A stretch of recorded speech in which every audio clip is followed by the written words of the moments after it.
Good evening, Northeast Pennsylvania. How we doing tonight?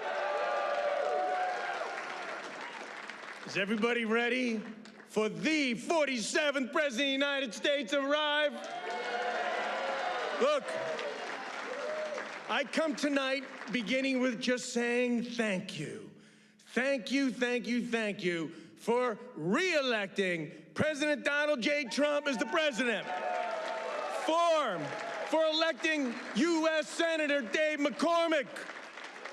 For electing Rob Bresnahan to help us in the House. Rob's in the House. To elect Brian McKenzie, who's also here. We need him. And thank you for electing your favorite congressman, that damn user. No, I'm kidding. So, in the last year, President Trump, as you've probably noticed, has fixed everything that Joe Biden and Kamala Harris broke. Wouldn't you agree? How about how he fixed our border? Stop the drugs, stop the human trafficking, stop the cost on American taxpayers. How about how he fixed American energy?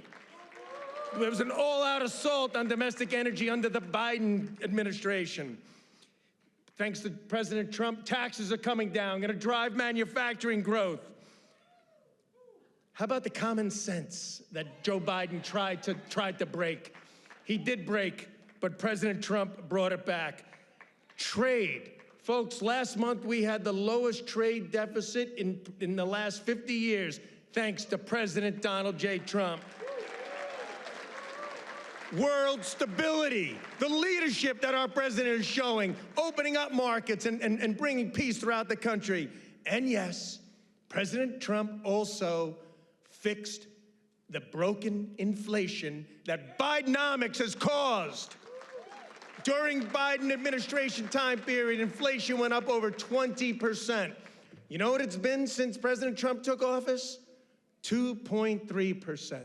Okay? So in spite of what the fake news wants to tell you, we inherited the high costs. We inherited the inflation. We inherited the 20%.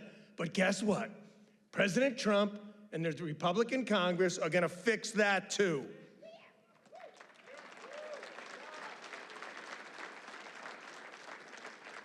There's a plan in place. The plan includes the taxes, the regulations, the energy, the trade, the banking, leaning in all aspects to deliver. And it's going to happen. But President Trump cannot do it alone. President Trump cannot do it alone. And that's why going to be following me after my remarks is Rob Bresnahan, who represents you here in the 8th Congressional, represents Monroe County. We're also going to have Ryan McKenzie, as mentioned, from the Lehigh Valley. We also have with us tonight, and we were going to have an opportunity, folks, next year to borrow a phrase, make Pennsylvania great again. We got Stacey Garrity here with us. Stacey's done an unbelievable job as state treasurer, private sector experience, and she's a retired full colonel in the United States Army.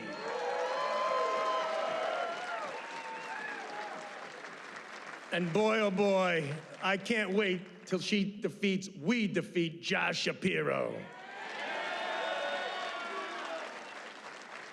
So, my fellow Pennsylvanians, once again, just like in 2024, we need to deliver, we need to come through, we gotta get out the vote. We've gotta be all in like we were in the past, because freedom of America, just like 250 years ago, runs through our great Commonwealth of Pennsylvania. It's up to us, Pennsylvania. Can we do it? Let's deliver for the America we love. God bless you. God bless the United States of America. Good evening, Monroe County. Are you ready for the 45th and 47th President of the United States? I know you are, because it was just over a year ago that it was places like Monroe County that delivered for President Trump.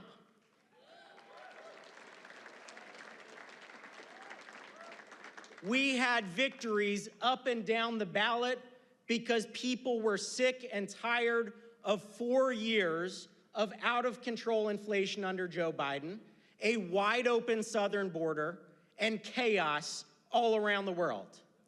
So what did they vote for? They voted for change. We sent them 2 new congressmen right here in Monroe County, myself and Rob Bresnahan.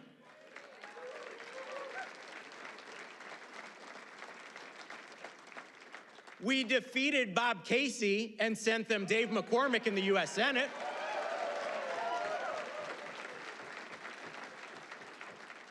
And we sent Kamala Harris packing and President Trump back to the White House.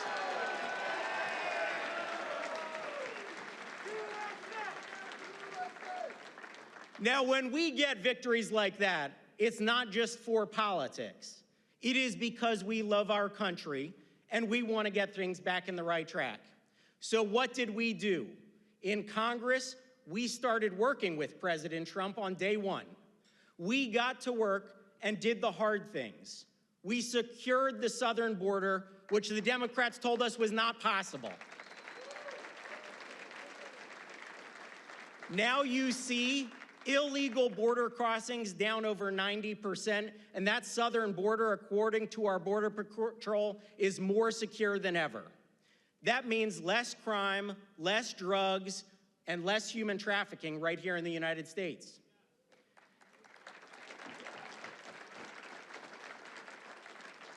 The president and his administration also went to work fixing all the conflicts and forever wars that have been going on all over the globe.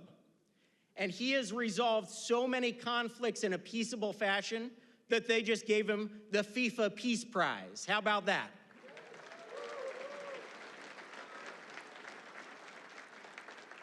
And when it comes to our economy, we worked with the president to pass the single largest tax cut in American history.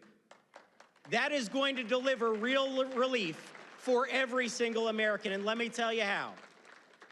It is going to expand the standard deduction so that every single American gets the tax relief they deserve. And then, as we've heard in other categories, whether you're an overtime worker or a tipped worker, you are going to see some of the biggest relief and the biggest return that you have ever seen in your life come April of next year. But that's not it. We did more. We passed an expanded deduction for our seniors, who we know are struggling on fixed incomes. So there is no tax on a big portion of their Social Security. Almost 90% of seniors will now not have tax.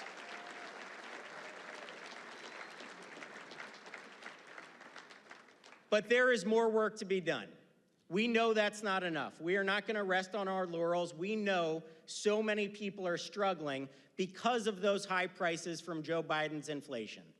That does not mean that prices come down when we say that we have tamed inflation. It just means that we have stopped the rate of growth from that massive spending that was going on for 4 years. So we have a lot more work to be done, and one area that we're going to hear about tonight is from a cabinet member, the Secretary of Energy, who is here, because when we bring down the cost of American energy and get back to American energy dominance, that brings down the price of everything across the board, because that energy goes into the fuel, that goes into the transportation, that brings goods to market. And so when we bring down that cost of energy, we see prices across the board coming down. So you're going to hear from him and from the president about what we're doing to bring back American energy dominance in this country. The final thing I want to talk about, when it comes to affordability, the other component outside of costs and taxes that are such a big part of it, the other component is American wages. When we shut that southern border to illegal immigrants, we also stop the flow of people coming into our country, taking American jobs and reducing American wages.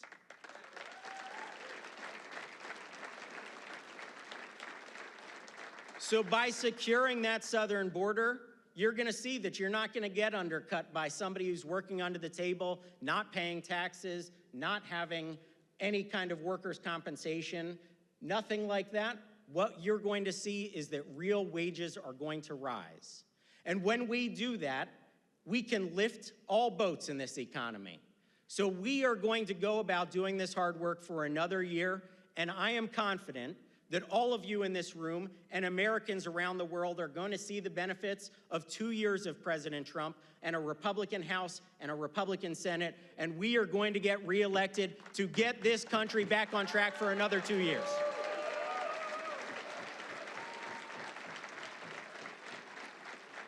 So I just want to close by saying thank you to all of you for what you did to get President Trump, Dave McCormick, and myself elected to the U.S. Congress last year. We are working on your behalf every single day, and when it comes to 26, I know that you're going to have our back, and we are going to continue to make America great. Thank all of you. God bless you, and enjoy the evening with President Trump. What a great night for Northeastern Pennsylvania. It is an honor to welcome President Trump back to Northeastern Pennsylvania. Here at NEPA, we're built on hard work, strong families, and communities that take care of each other. We show up, we work, we put in the hours so our kids can have a better life.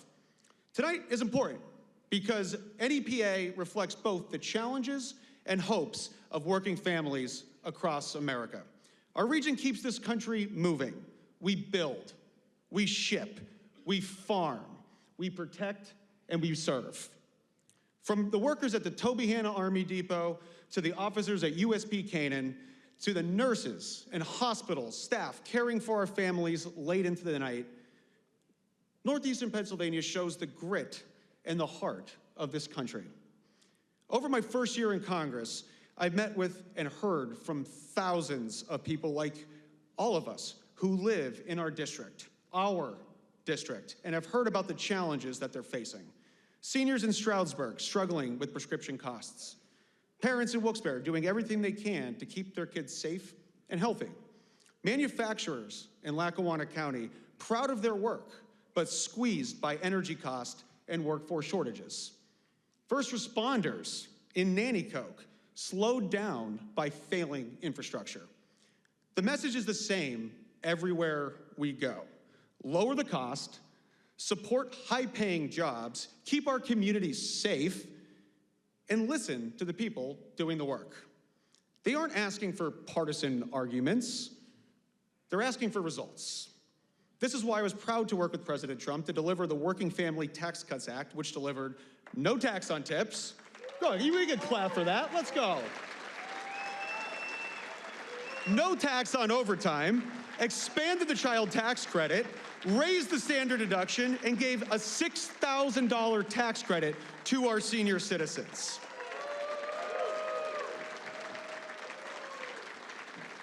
Now it's time to build on this and continue the work with the president to cut costs for working families, bring jobs back from overseas, fix our roads and bridges, ensure access to affordable and reliable health care close to home, and stand with every single veteran and military family in the United States.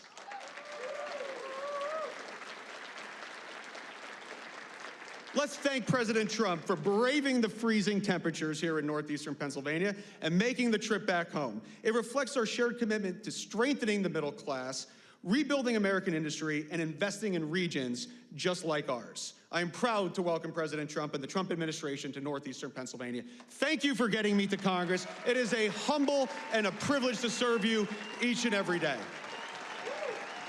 It's an honor to be in the great state of Pennsylvania, and particularly in Northeastern Pennsylvania. The history of this state, the anthracite coal nearby, the Titusville, the first well that started the global oil and gas industry, and today the Marcellus Shale, the greatest shale gas on the planet, are all in this great state of Pennsylvania. You help.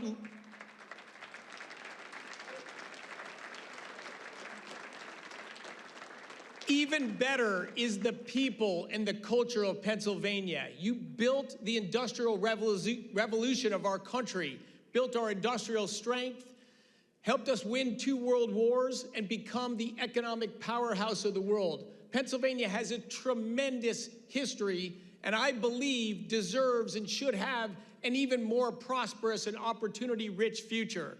That should be the future of Pennsylvania.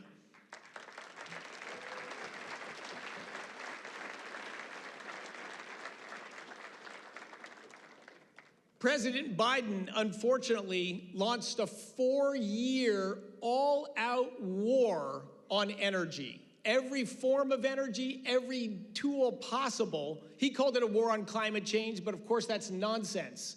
4 years of all of government war that did one thing, that drove up the price of energy, drove the largest inflation in a 4-year period in my lifetime, made life less affordable for Americans, drove jobs overseas, and weakened our nation.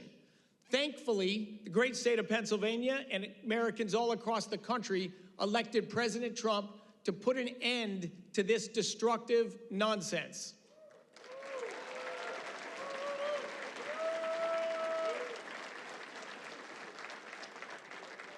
President Trump's views on energy are very simple.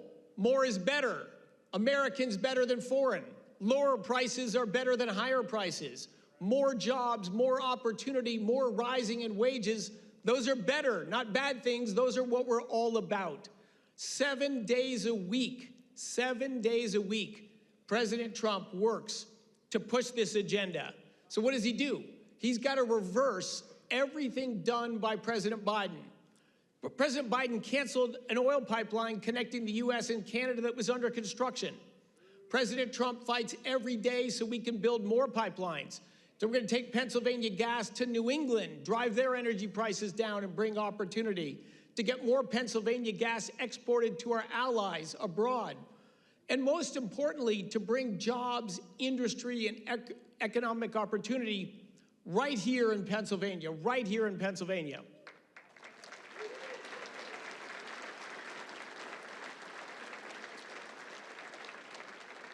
Just over a week ago, President Trump signed the Genesis mission. This is a major initiative for the United States to lead in AI, to maintain our global superiority, military, technology, economic. AI is going to be transformative for our country, and we cannot be second behind China.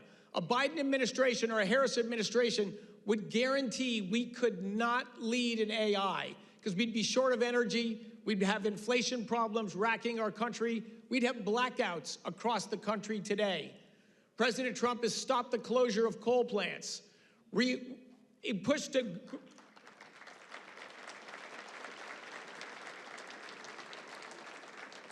The anthracite coal from this region launched America to the country we are today. Think about that. And the Biden administration did everything they could to crush coal-generated electricity, coal mining, coal exports to the world, coal opportunity, total and destructive nonsense. Under President Trump, we have record-high oil production, record-high natural gas production. Soon we will start to see downward pressure on electricity prices. And let me end, yes.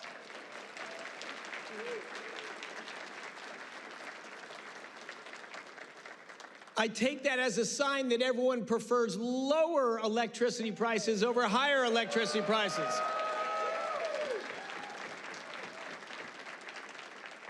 This has electoral implications. If you look across the states, and as a data nerd, I do that, electricity prices in Democrat-controlled states are 75% higher than they are in Republican-led states.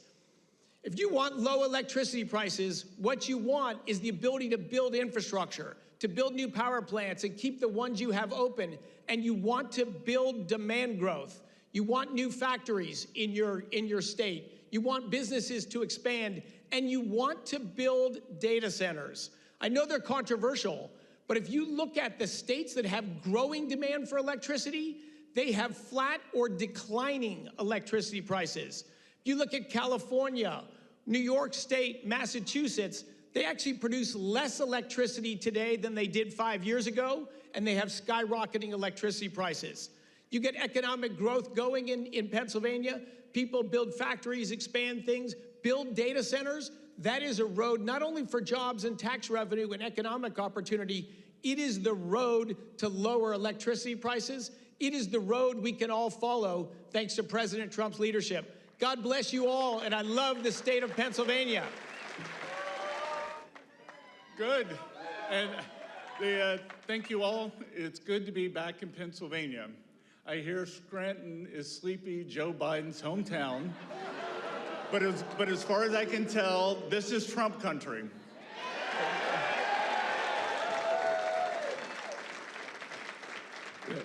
Pennsylvanians elected President Trump for a second term because they'd had enough of a president who put America last. Biden and his auto pen were the chief architects of the worst inflation, Bidenflation, in a generation. His administration made life impossibly expensive for American families through a toxic mix of what I call the 3 I's: immigration, interest rates, and inflation. Biden's immigration free-for-all was among the greatest abuses of power ever imposed on the American people. By allowing 10 to 20 million illegal aliens into the country against the will of voters, the last administration stole both jobs and homes from American families. Home prices and rents soared as millions of illegal aliens who were never supposed to be here in the first place competed for housing. And wages cratered from the glut of new labor supply. Biden's open borders effectively created a black market in labor that kept wages for working Americans artificially suppressed. Thousands of our own citizens suddenly found themselves out of work or working a job that barely paid the rent. At the same time, they saw their rent costs climbing higher. Why? Because they now had to compete for a limited number of homes against a seemingly unlimited number of illegals. Donald Trump stood above the endless stream of illegal immigration yelling, "Stop, stop."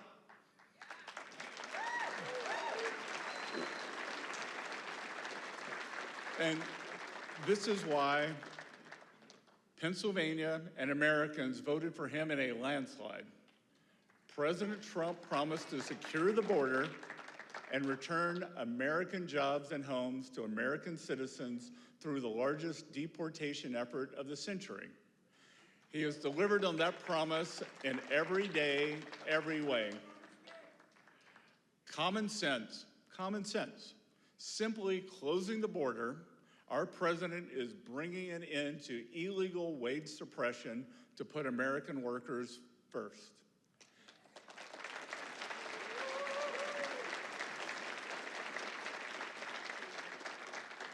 And his policies are already bearing fruit. Real wages across the country are up 1% on the year, the first time in 4 years. We are witnessing a blue-collar boom with real wages for blue-collar workers under President Trump increasing at one of the fastest rates in the last half-century, almost in line with his first term.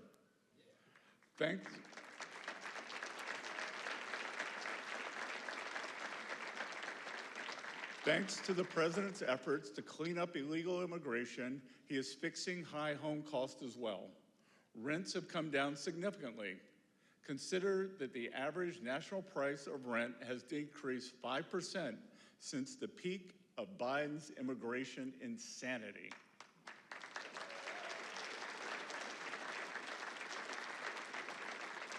We expect average home prices to follow suit as deportations unlock more housing supply. The second I that made life unbearable for American families under Biden was interest rates, which climbed at an unprecedented rate while he was in office. But President Trump is fixing that too. High interest rates make life more expensive for American families, but they are coming down under President Trump. The bond market had its best year since 2020, and if I have anything to say about it, as your nation's top bond salesman, bonds will have another strong year in 2026 as we fight to bring Treasury borrowing costs down.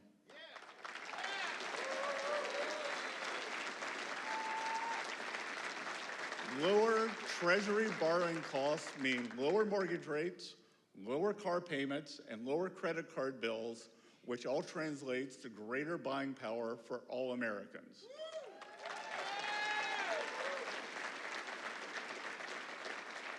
The third eye that drove the cost of living crisis under Biden was inflation.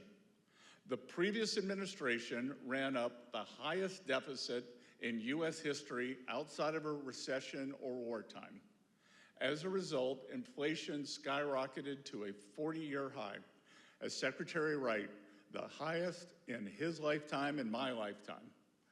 Families watched our hard-earned savings melt away as prices of consumer goods climbed ever higher. As with immigration, the Biden administration stole from the American people through inflation. Consider that 42% of inflation under Biden was triggered by his administration's runaway deficit spending. Inflation is the ultimate stealth tax. It's the government's way of spending money it doesn't have and devaluing yours. Biden ran up America's credit card and left all of us here to foot the bill in the form of higher prices in groceries, gasoline, clothes, and other goods we depend on. This was just one more reason voters like you elected President Trump. President Trump is stamping out Bidenflation for good, and we fully expect it to roll down next year. Prices went up under Biden because his central planning policies created scarcity. Scarcity in nearly every sector of the economy, from housing and energy to credit and consumer goods. This made inflation even worse than it would have been as a result of deficit spending alone. But where Biden created scarcity, President Trump is creating abundance. Thanks to President Trump's efforts on deregulation, America's businesses are able to build and innovate again. Thanks to his one big beautiful bill, Americans are taking home more of their hard-earned income as a result of no tax on tips, no tax on overtime, no tax on Social Security, and deductibility of auto loans for American-made cars. American-made cars. And thanks to his heroic efforts on trade, trillions of dollars in new investment have flowed into the United States, and our workers are finally able to compete on an even playing field. These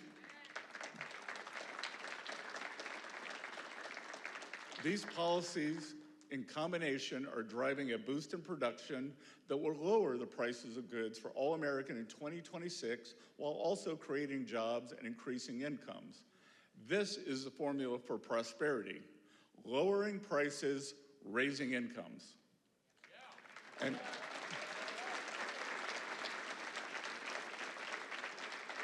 every component of the Trump economic agenda is in pursuit of these twin goals. Under President Trump, scarcity is giving way to prosperity. The benefits of his agenda are now rippling through the economy, and those ripples will become waves as his agenda gathers force in 2026. President Trump has put a decisive end to the three I's, I would add a fourth one, insanity, under Joe Biden. Insanity.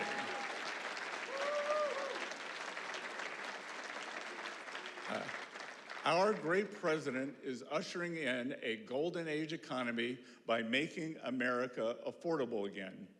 We're grateful to have you with us, and I look forward to the president speaking to all of you this evening. It's great to be with you. Thank you.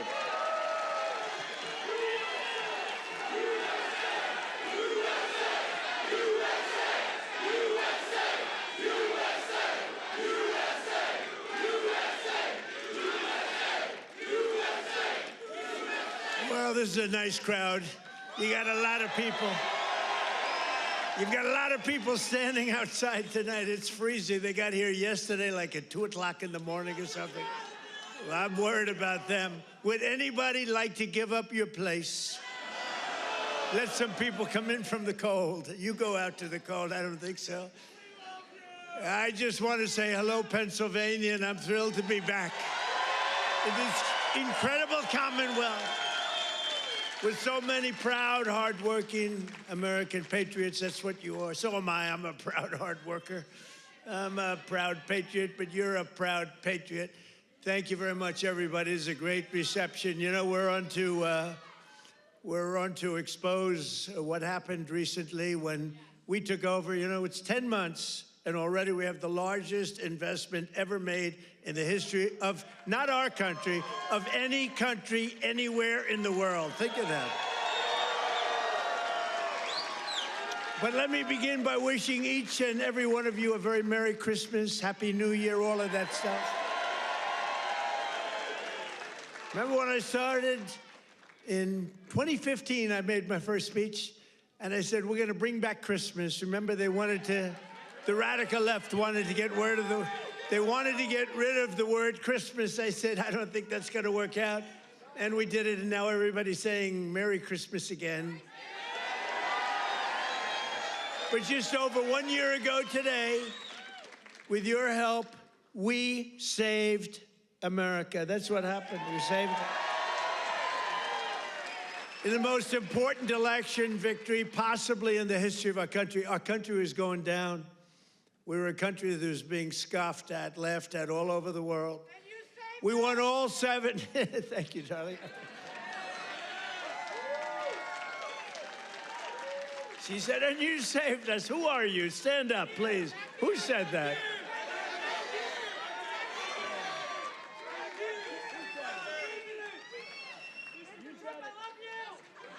I love her.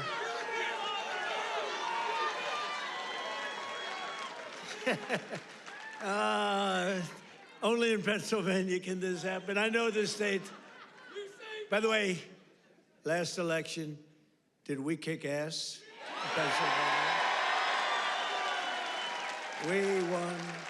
That means we won 3 times in a row, as you know. But we won all 7 swing states. We won the Electoral College, 312 to 226. We won, and by the way, the real vote was much more than this, but we wanted to make it too big to rig. We won the popular vote for the first time of any Republican in many decades, and we won 86% of all counties in America, 2,700 to 525. That's good. We did it. Not me, we did it. And now, after just 10 months in office, I'm pleased to report that America is winning again, Pennsylvania is prospering again, and I will not rest until this Commonwealth is wealthier and stronger than ever before.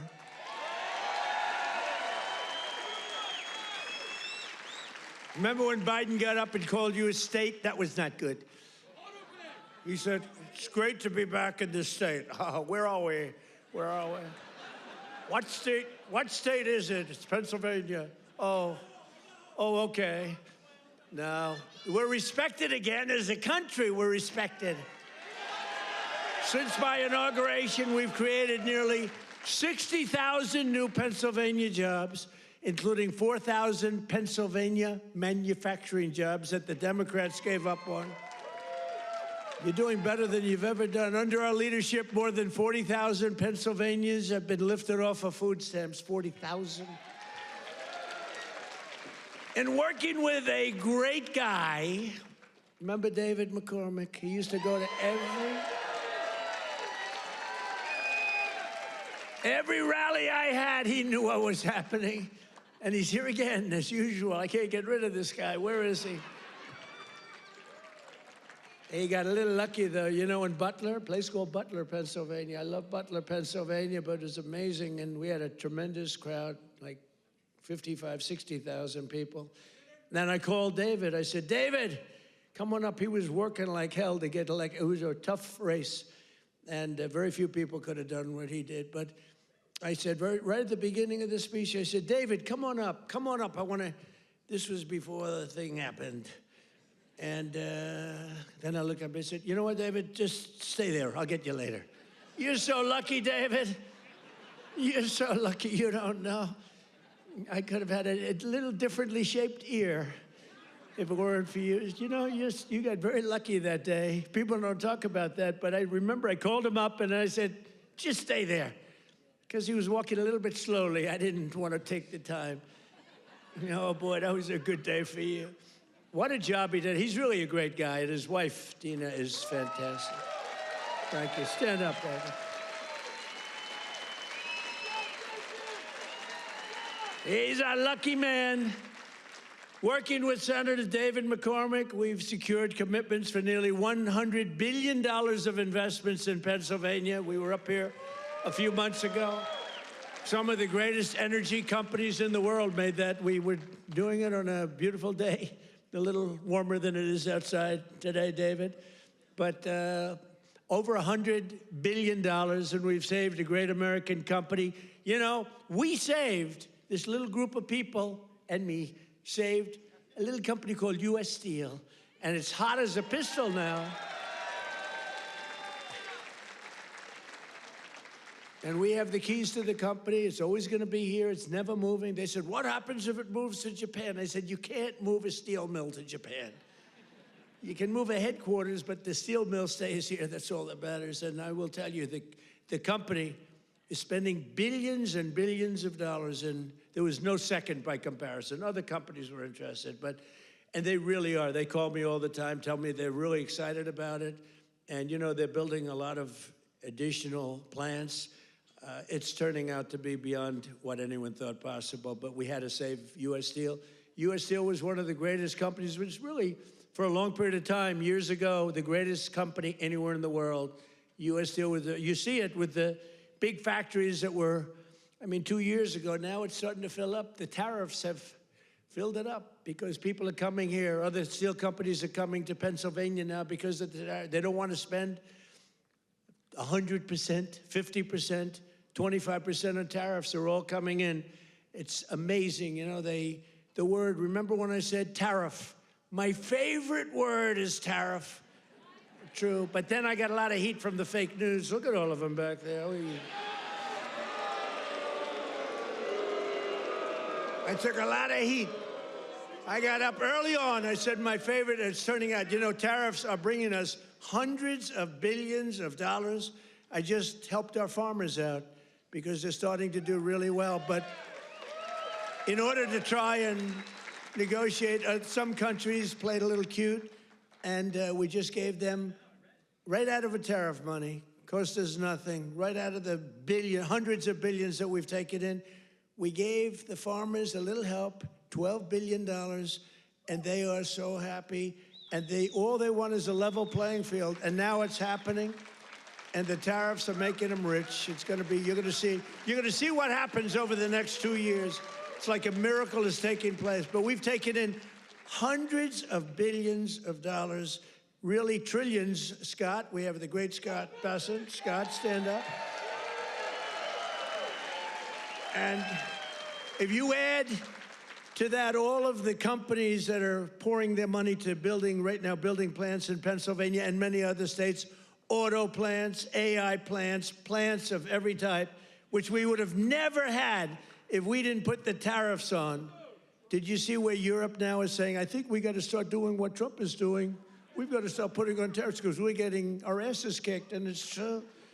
But Scott, if you really think about it, it's trillions of dollars, not billions of dollars, right? So it's amazing. It's the smart people understand it. Other people are starting to learn, but the smart people really understand it. 1 year ago, under Sleepy Joe Biden, have you heard of him?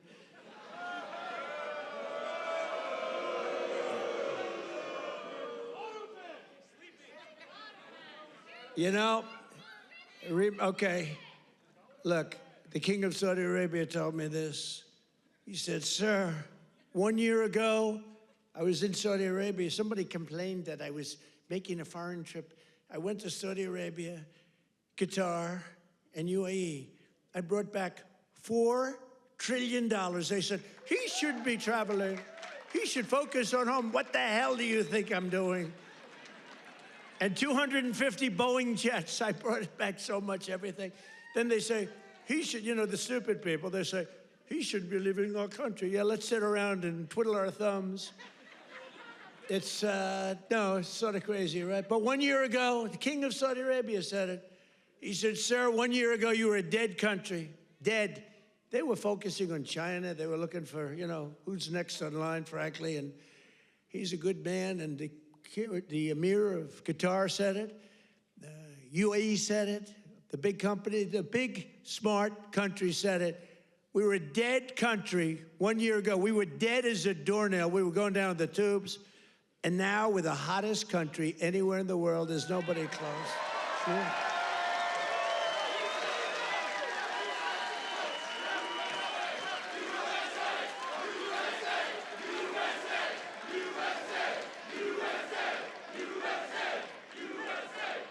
And it's because of the election on November 5th, because that's when it started.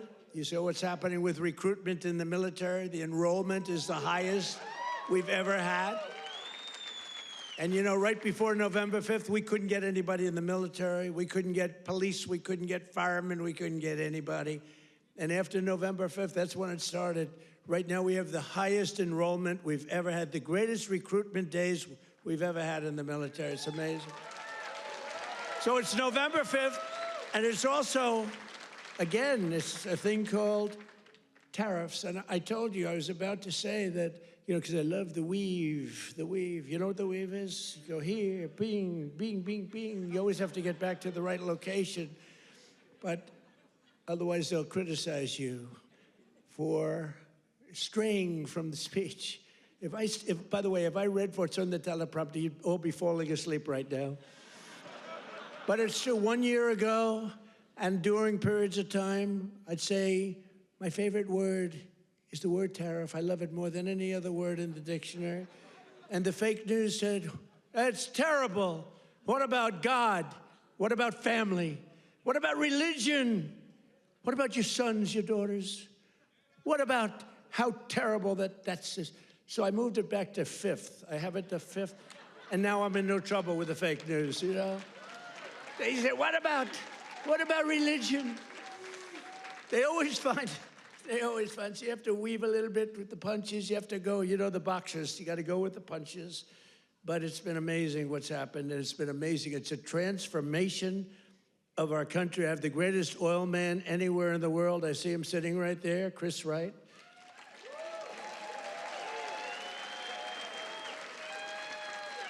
I was going to put him in, Doug Burgum. He's great. He's interior. And I said, Doug, I want you to go to energy. You're really fantastic at energy. Came from North Dakota, big fracking place, state. He done really a great job. He was a great governor, I would say, right? Really great. And a great person. He's doing a fantastic job. I said, I want you to head up energy. Sir, I'd be good, but I'll tell you, there's one man out there. In the whole world, there's one man out there who would be better than me. Who is it? A man named Chris Wright. Who the hell is Chris Wright? Give me a break. I never heard of the guy. Well, you never heard. He's the biggest there is. He's the smartest there is. The greatest oil man in the world. Chris Wright. I said, I got to see this guy. And after about 2 minutes, I understood exactly what Doug was saying. So I said, okay, Doug, you'll go to Interior. You work with, because interestingly, Interior owns all the land that has the oil. And he has all the expertise that drills the oil. And I said, you know, we'll do a friendly merger here. This is pretty good. And that's what we did. And we're right now drilling more oil than we've ever done ever before. Prices are way down. We just had 4 states. It was just reported that 4 states had $1.99 a gallon. Right? We're so amazing. So I want to introduce Chris Wright. Stand up, Chris.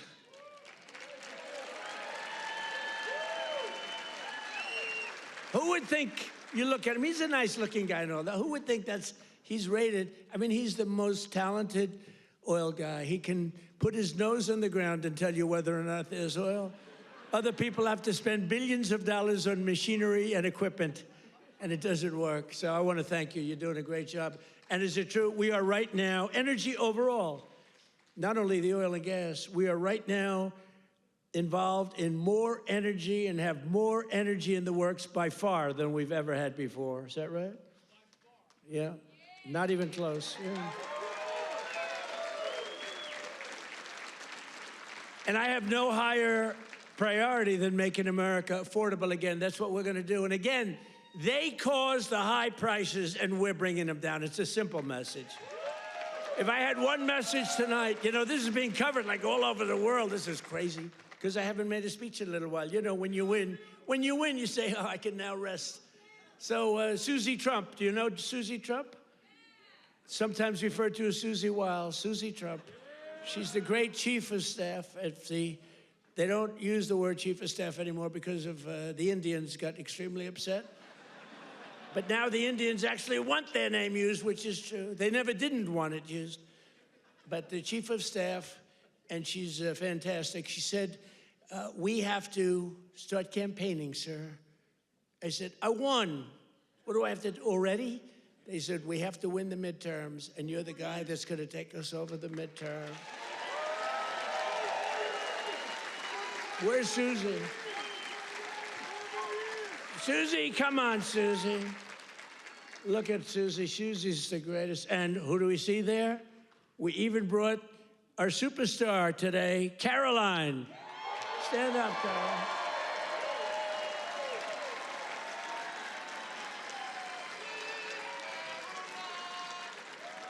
Isn't she great? Is Caroline great? You know, when she goes on television, Fox, like, I mean, they dominate. They dominate when she gets up there with that beautiful face and those lips that don't stop, up, like a little machine gun. She's got no fear. You know why she has no fear? Because we have the right policy. We don't have men in women's sports. We don't have to sell men in women's sports. We don't have to sell transgender to everybody. We don't have to sell open borders where the whole world is allowed to come into our country from prisons and everywhere else. So she's got a little bit easier job. I wouldn't want to be the other side's press secretary, right? Thanks, Carolyn. Great job. We appreciate it.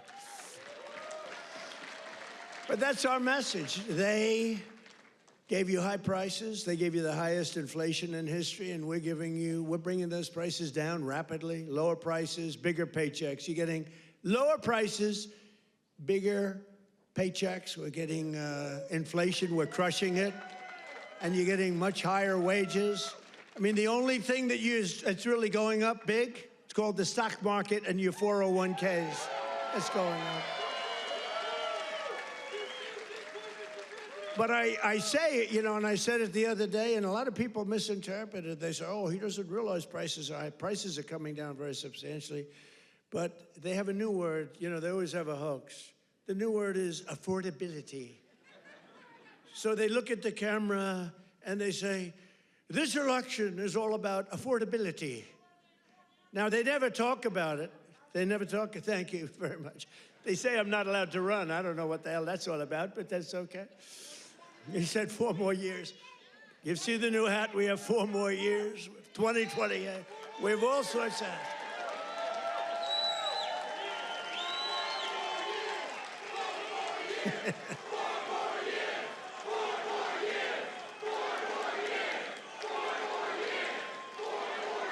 Well, you know what? We have 3 years and 2 months to go. And you know what that is in Trump time?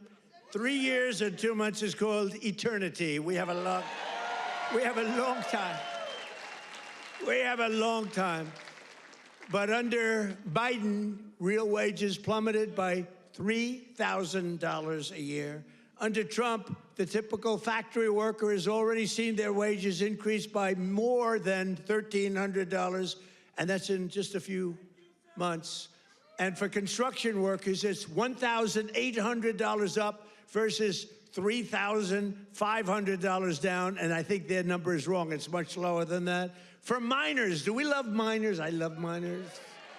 I don't know how they do it, going 10,000 feet under the ground, and they wouldn't trade jobs with me. If I gave them a beautiful, magnificent penthouse in the middle of Manhattan, where I used to live, if I gave them the most beautiful penthouse, they wouldn't take it. They'd rather go 10,000 feet underground and dig. That's what they want. For miners, their wages went up $3,300, and we're bringing back coal. But My administration cannot talk about anything else except when they say the word coal, they have to precede the word by 2 words: clean, beautiful. So we only call coal clean, beautiful coal. Is that right, fellas? Because coal needs a little public relations help. It's a very powerful fuel. It's used by China. You know, China makes all our windmills, but they don't have any wind farms. It's a little interesting, isn't it? Wind is the worst. That's a scam.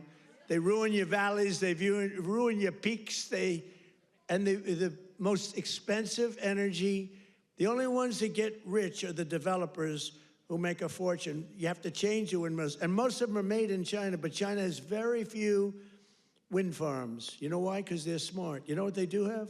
A lot of coal. They love coal, so that's okay. But we have clean, beautiful coal, and we brought it back into vogue.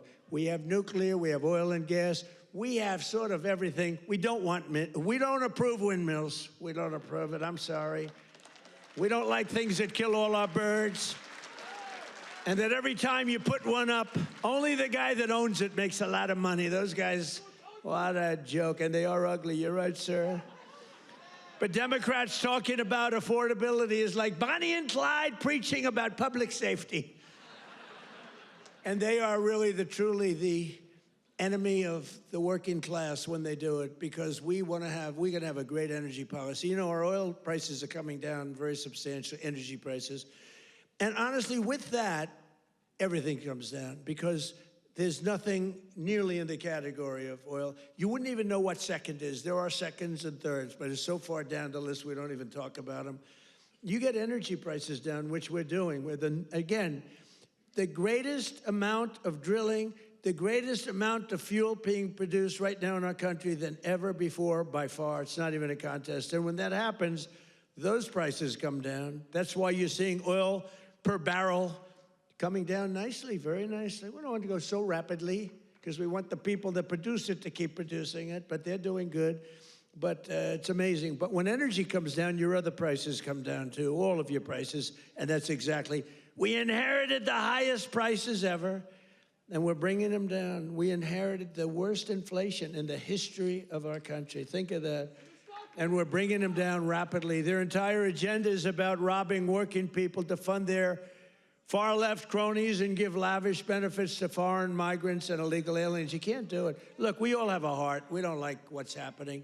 But you know, when they allow them to come in, we have a border that, by the way, they don't talk about the border. Why don't you talk about the border anymore? The border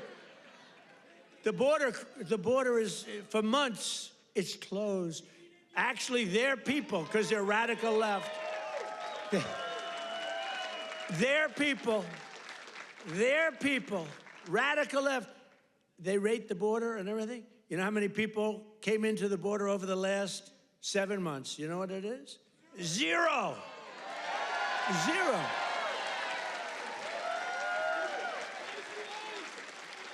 Except for the ones that came in legally, right? Legally. When Biden and congressional Democrats had power, they blew up our economy, sent prices soaring. Look, the poor guy, he didn't know what the hell was happening. Okay, I'm sorry. It wasn't him. It was the lunatics that circled. Yeah, it was the auto pen. You're right.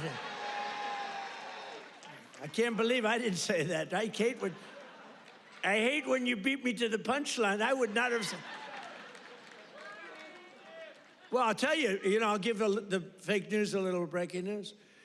So I believe, and I may be correct, but we're checking this. We have a bad head of the Fed. We're going to be making a change. Fortunately, this guy's out.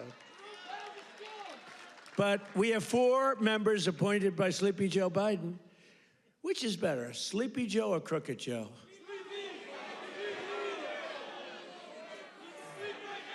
Historically, when I've done polls, from people, I do my own polls.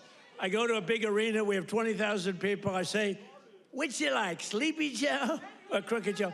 And I learned, I save millions of dollars, I don't have to do any polling, okay? Typically, Crooked Joe wins. I'm surprised, because to me, he's a sleepy son of a bitch, who destroyed our country. If we didn't come along, and it's not me, it's all of us. If we didn't come along, this country was destroyed, I'll tell you. It would have been destroyed.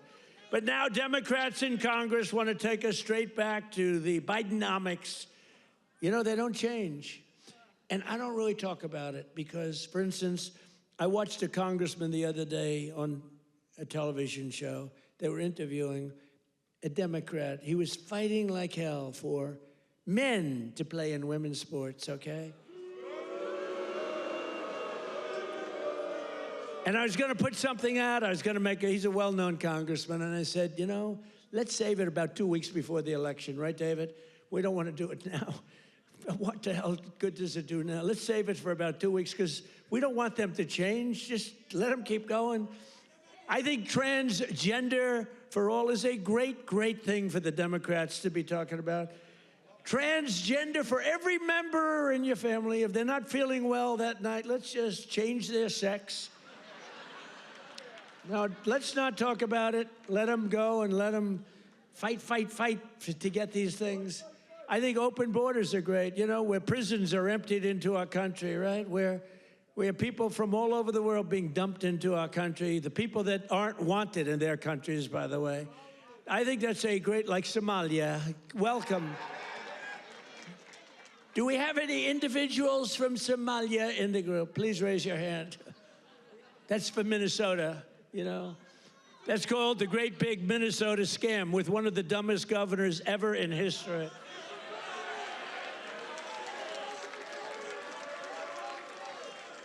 I love this Ilan Omar, whatever the hell her name is, with the little shing, the little turban. I love her. She comes in, does nothing but bitch. She's always complaining. She comes from a country where, I mean, it's considered about the worst country in the world, right? They have no military, they have no nothing, they have no parliament. They don't know what the hell the word parliament means. They have nothing, they have no police. They police themselves. They kill each other all the time. I love it. She comes to our country, and she's always complaining about, the Constitution allows me to do this. We ought to get her the hell out. She married her brother in order to get in, right? She married her brother. Can you imagine if Donald Trump married his sister? Beautiful. She's a beautiful person.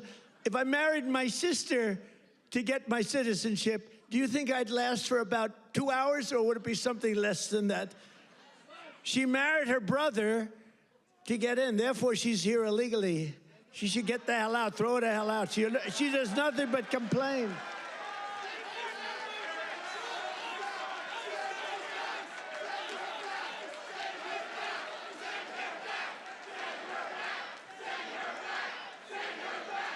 So now, and we have our Savior in this room.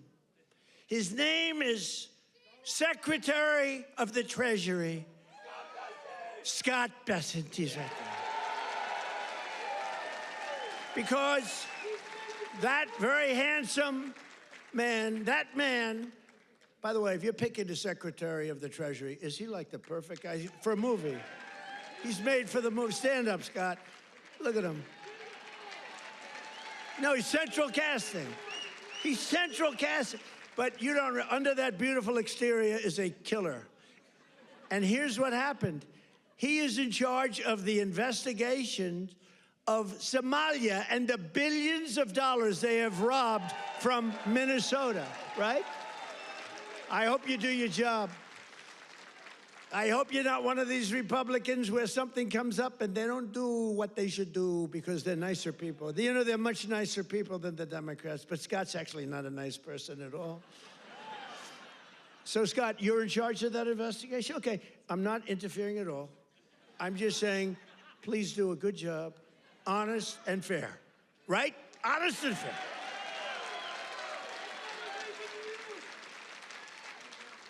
Oh, if he's honest and fair, you know what he's going to find? It's great. I'd love to have that job. They may switch jobs with you. I'd love to have that job. They ought to get him the hell out of here. They hate our country. And she hates our country. And her friends hate our country. And AOC hates our country. They all do. And we have a new candidate in the great state of Texas, where I won Texas by more votes than anybody. And you have to understand, I'm being judged by these bad people back there, the fake news. So anything I say that's slightly off, I get like headlines. Donald Trump exaggerated, or Donald Trump lied. They give me Pinocchios, Washington Post, a Pinocchio. They lie every day. They give me a Pinocchio. But think of this. If I make even the slightest mistake, what they do is they go after me. Everything I say is correct. We have now a new candidate. I won Texas by the largest vote in the history of Texas 3 times, okay? I love Texas. Just like I love Pennsylvania, the Commonwealth of Pennsylvania. Just like I love, honestly, every one of our states. I love all of our states. We've done so well. I love all of our states. What? By the way, is this a different country now than we had a year and a half ago? Right? What a difference. Crime is way down, despite the fact that we have many, bad people entered our country. Many of them are being taken out. Ultimately, they're all being taken out. Washington, D.C., we had a tragic incident, as you know, with the 2 incredible people. What a terrible thing that was just 2 weeks ago, right? Just a terrible National Guard, terrible thing. Sarah and Andrew. Sarah passed away. She's looking at us from heaven, from above, and she was killed almost instantly. They kept her alive. Her parents came from West Virginia, another great state. Her parents are incredible. They couldn't believe it. She was 20 years old, perfect. She was just getting a little promotion. They were so proud of her. She was on her way up, and she was shot in the head, the brain, shot in the head. They were able to keep her alive long enough for her parents to come in from West Virginia and say goodbye to her. And Andrew is the second one, who's also from West Virginia National Guard, incredible people.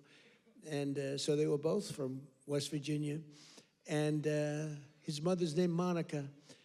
And Monica's the most positive person I've ever seen.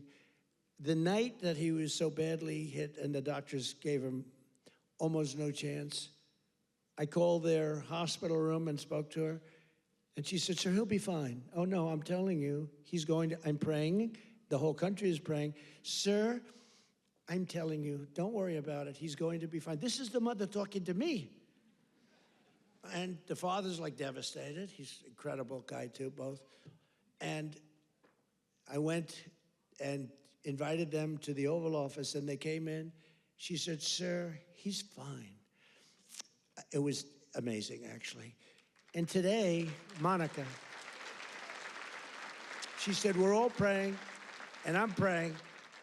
And then she called to say, sir, he moved his finger today. This is like 3 days later. He moved his finger. And today I got a call that he got up from bed. Do you believe that? He got up. He got up.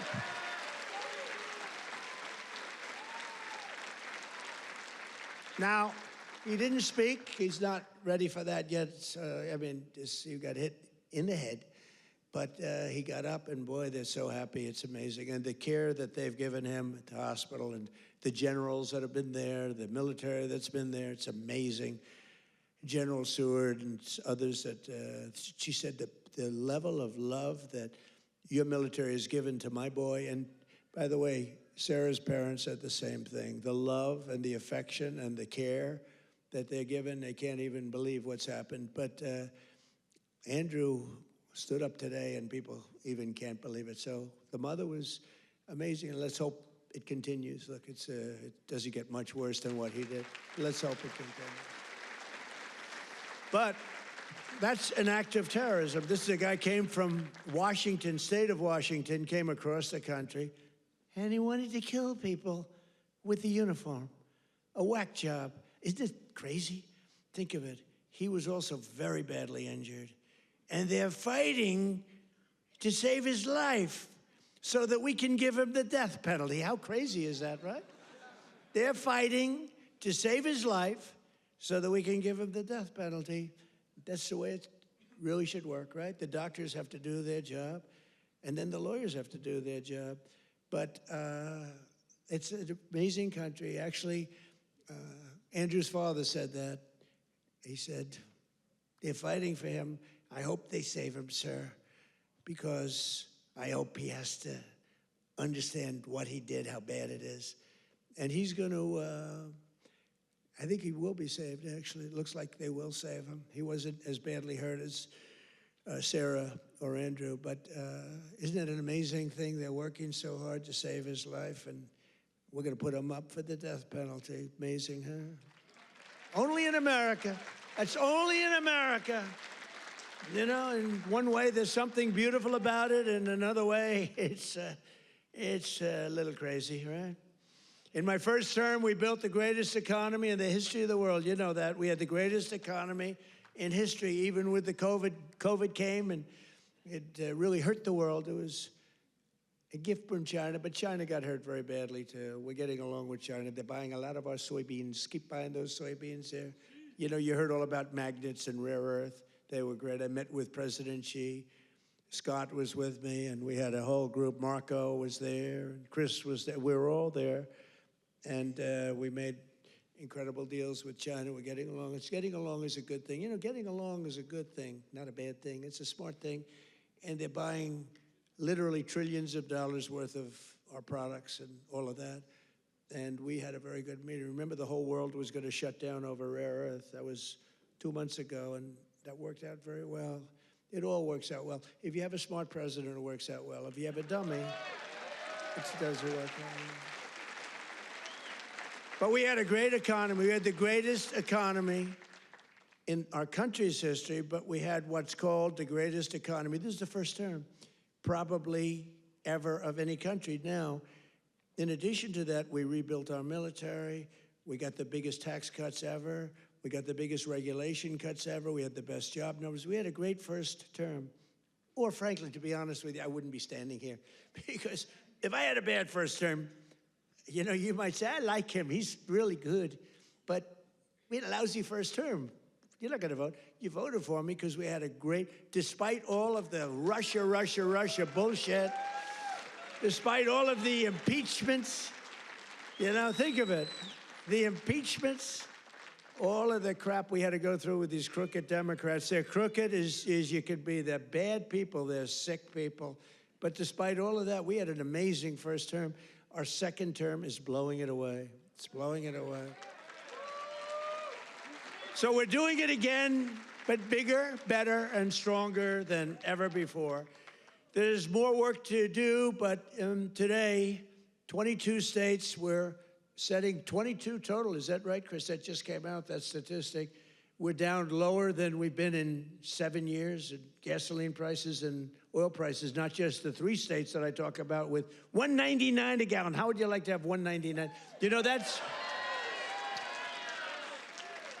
that's the equivalent of a very major tax cut. You know, when you get the energy prices down, it's really the equivalent, maybe even in many cases better than a big tax cut, which we gave you. We gave you the biggest tax cut ever in the first term. We then gave you, with the great, big, beautiful deal, which is phenomenal, we gave you something that's even better than we did. We gave you an extension of the biggest tax cuts and the biggest tax cuts ever, even bigger than the first term. And that's one of the reasons that your 401ks are through the roof. It's one of the reasons that the stock market is at the highest point.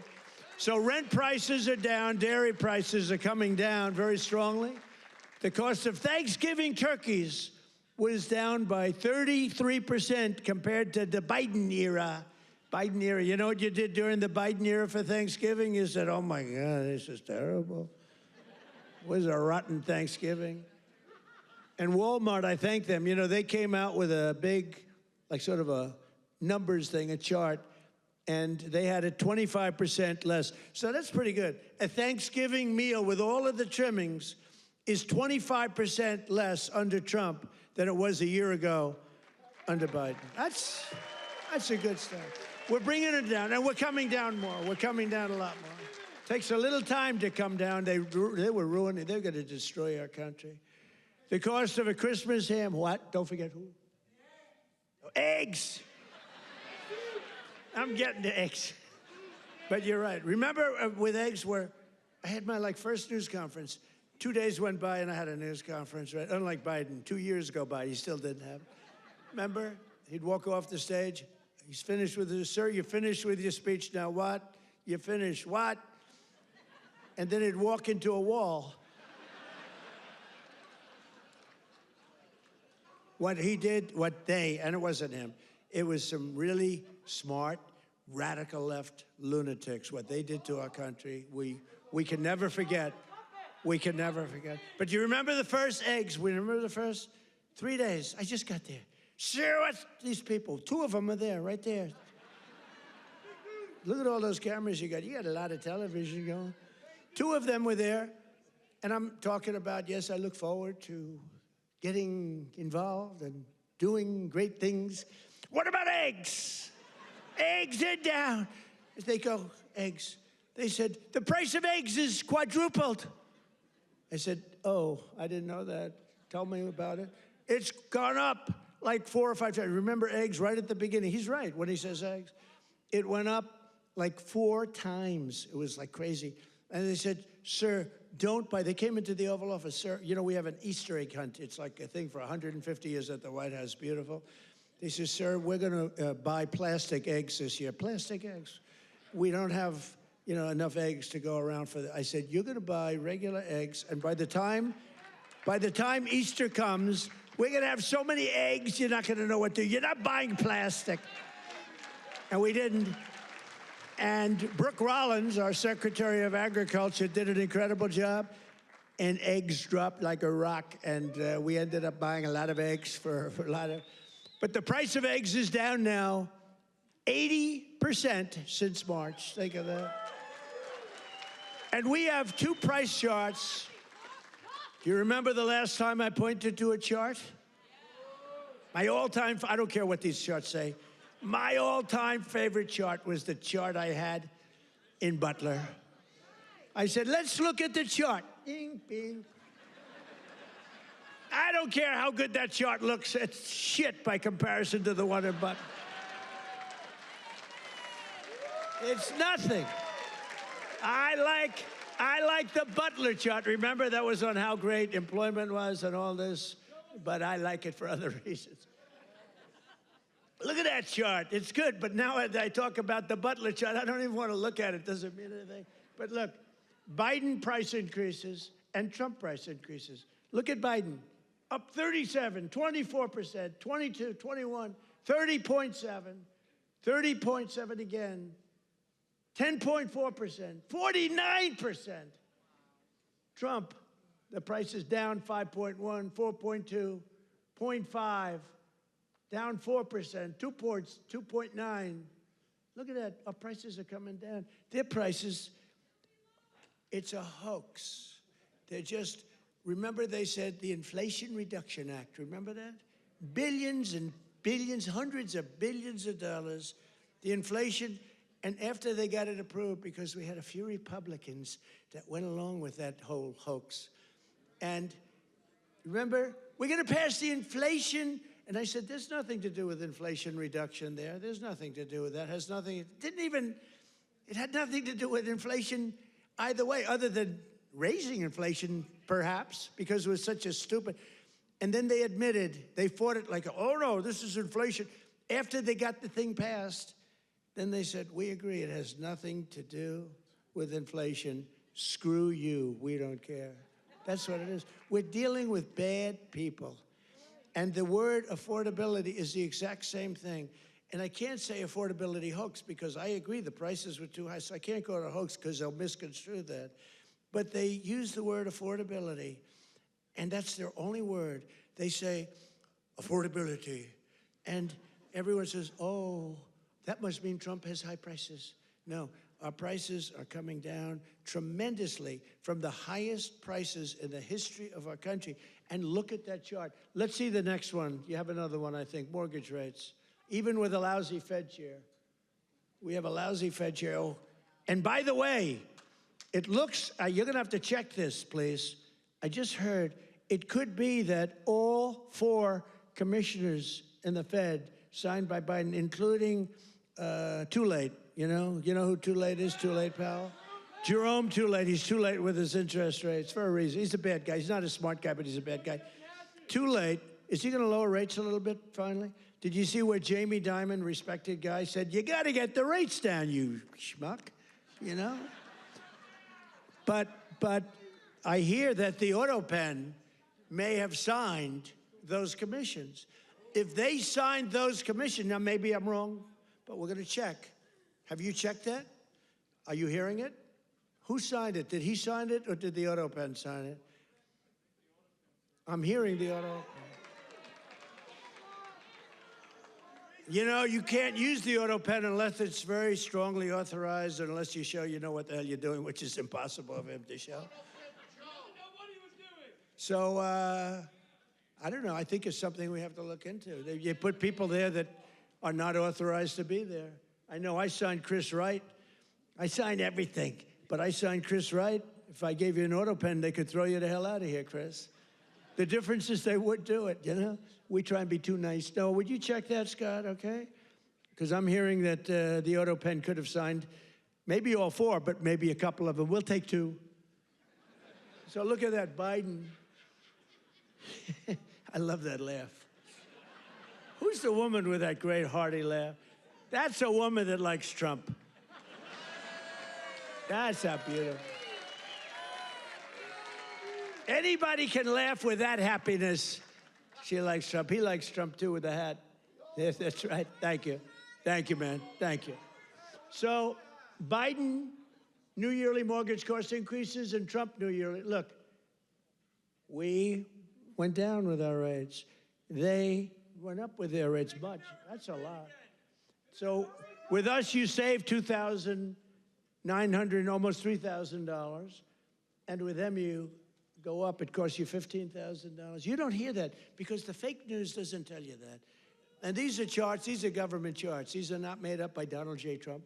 These are government charts. Do you have a third chart? Because I like these charts very much. Not as much as Butler, but I like them. You have any other charts? Because so far they're playing quite well. Oh, look at that. Real wages. Look at that. Losses and Trump real wages gains for the typical worker. Wow. I mean, that's incredible, right? So look at the amount of loss. 18.5, 106. What the hell is that all about? Is that even possible?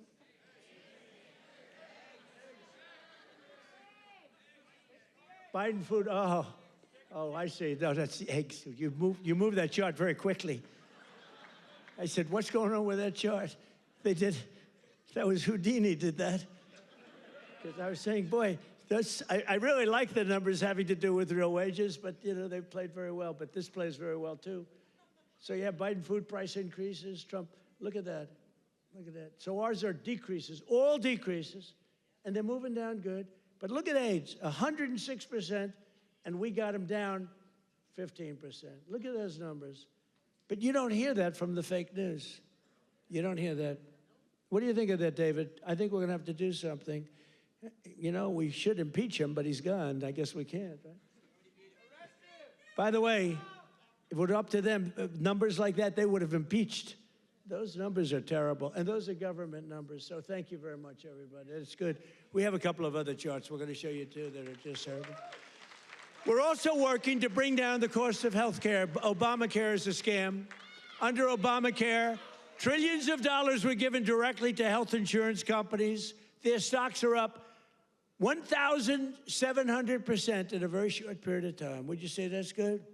Obamacare's primary purpose was to pay off insurance companies. You know, the insurance companies back the Democrats very heavily.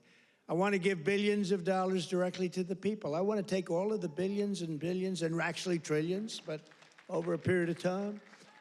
And I want to give all of that money we give to the big, fat, rich insurance companies. I don't want to give them nothing. I want to give nothing to the insurance companies. I don't want to give all, because they're sucking our country dry with this scam by the Democrats. That was Obama, and I've always said it, Obamacare, but now you see the numbers because your premiums are going up on Obamacare and everything. It's forcing everything up. But we want the money go directly to the people. We want you to go out and buy your own health insurance, and you'll get much better health insurance at a much lower cost. Everybody knows this is the best way to go, but the Democrats, they're bought and owned by the insurance companies. So let's see how many of them have the guts to vote for this. You know, we're putting in bills where all of that money, hundreds of billions of dollars, goes to the people to go out and buy your own health care. And everybody's different. Some are young people, some are older people. It's a much different, really, set of criteria. In 4 years under Biden, Democrats secured less than $1 trillion in new investments in our country. Think of that, though. And we've done in 10 months, we've set the all-time country record by many times. I'm going to get the exact numbers many times. 18, what are we over 18, right around 18 trillion? We could hit $20 trillion in the first year with 10 months, 18 trillion versus less than 1 trillion. And I'll tell you what, it was going to go down if it wasn't going to be like even anything. It would have been negative because companies were pouring out of our country. The stock market has set 51, this is in less than 10 months, the stock market has set 51 all-time record highs. There's never been anything like that. Bum, bum, bum, bum, bum, bum. It's set, think of that, it's set 51 all-time record highs in less than 10 months. That was as of about 3 weeks ago. Before I entered office, 100% of all new net jobs were going to migrant workers. Think of that.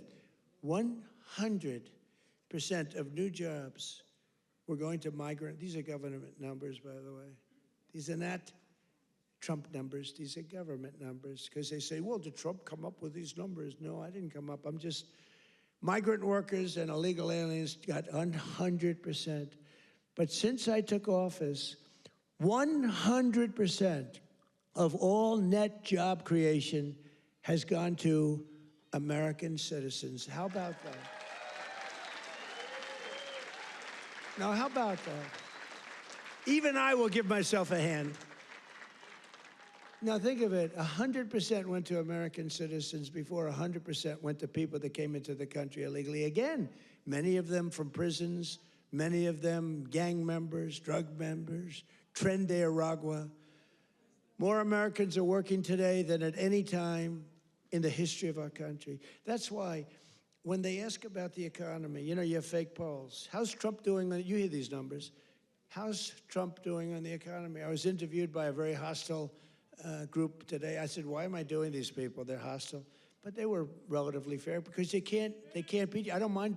I can be interviewed by anybody. Were you concerned if you're doing badly, you don't want to be interviewed by bad people. But they can't do anything to you because the numbers speak. It was Politico. I did an interview today. It was a good interview because they have no ammunition. The one person said to me, it's unbelievable. Our economy is unbelievable. There's never been anything. But the Democrats go out, prices are too high. Yeah, they're too high because they caused them to be too high. But now they're coming down. One of the most important ways we're defeating inflation is by unleashing American energy, including oil, gas, and clean, beautiful coal right here in the Commonwealth of Pennsylvania. Did you know I went to school in the Commonwealth of Pennsylvania, right? The great Wharton School of Finance. I love the Wharton School. Became a little liberal, but these are minor details. But the Wharton School, one of the greatest schools in the world. I went here and I loved it. I loved the school and I love Philadelphia. Philadelphia's gotten a little rougher. But we're going to take it. And you have a great football coach. And you have a great running back, Saquon.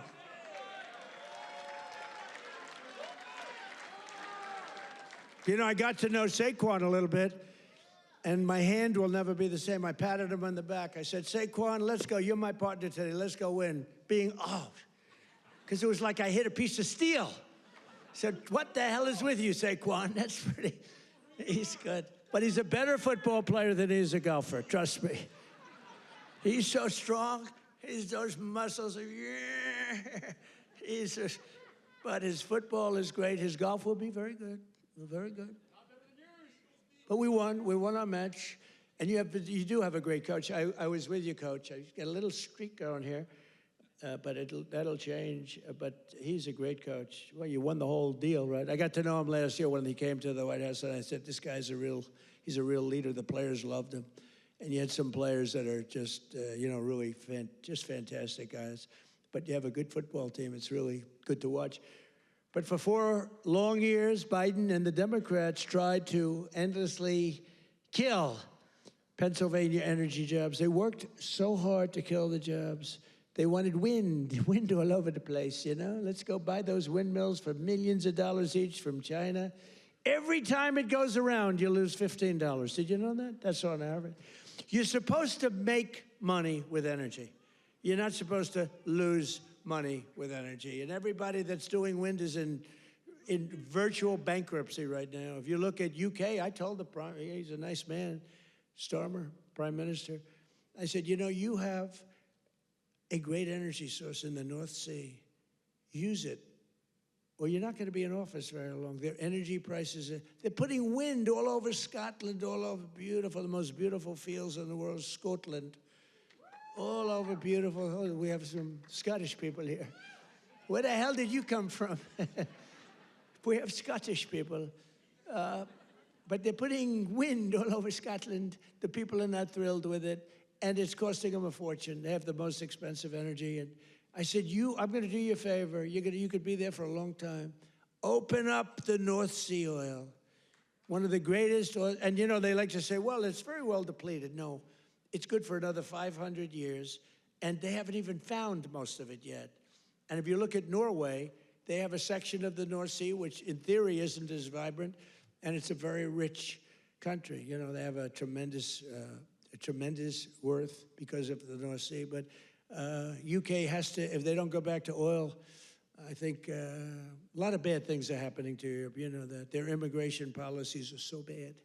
Is so bad. They're destroying our beautiful Europe. I love Europe. They're destroying Europe, and they better do something. I'll give them just some free advice. I'm focused here, but I give them free advice. They better be careful because immigration and energy are going to destroy Europe.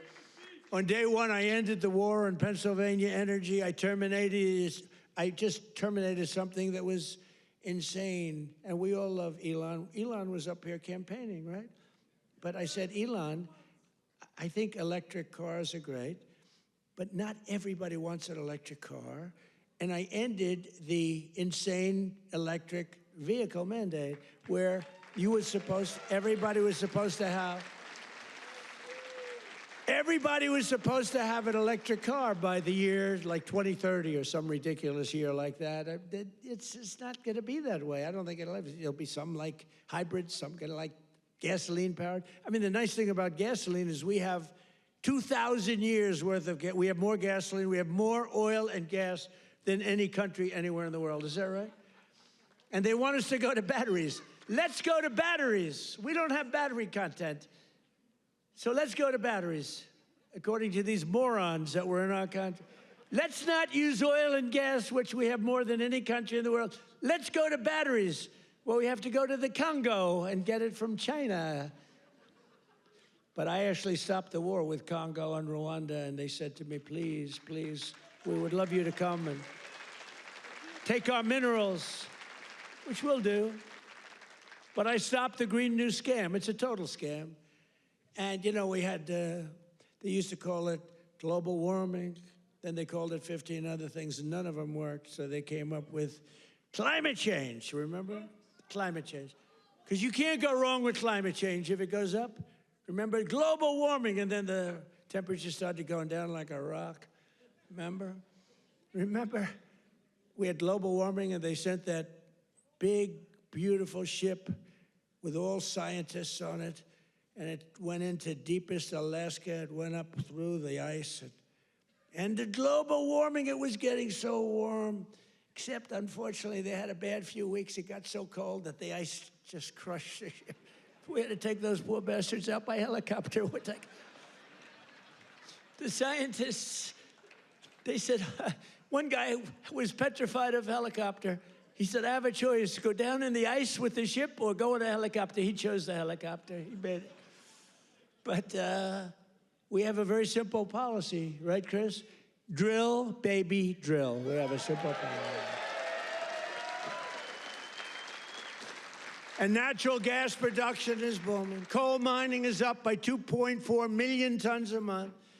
And we're also reviving Pennsylvania manufacturing. And with our historic tariffs, steel production is roaring back. We're building steel mills all over the country. And U.S. Steel is coming back at a level never thought possible before. And I was up.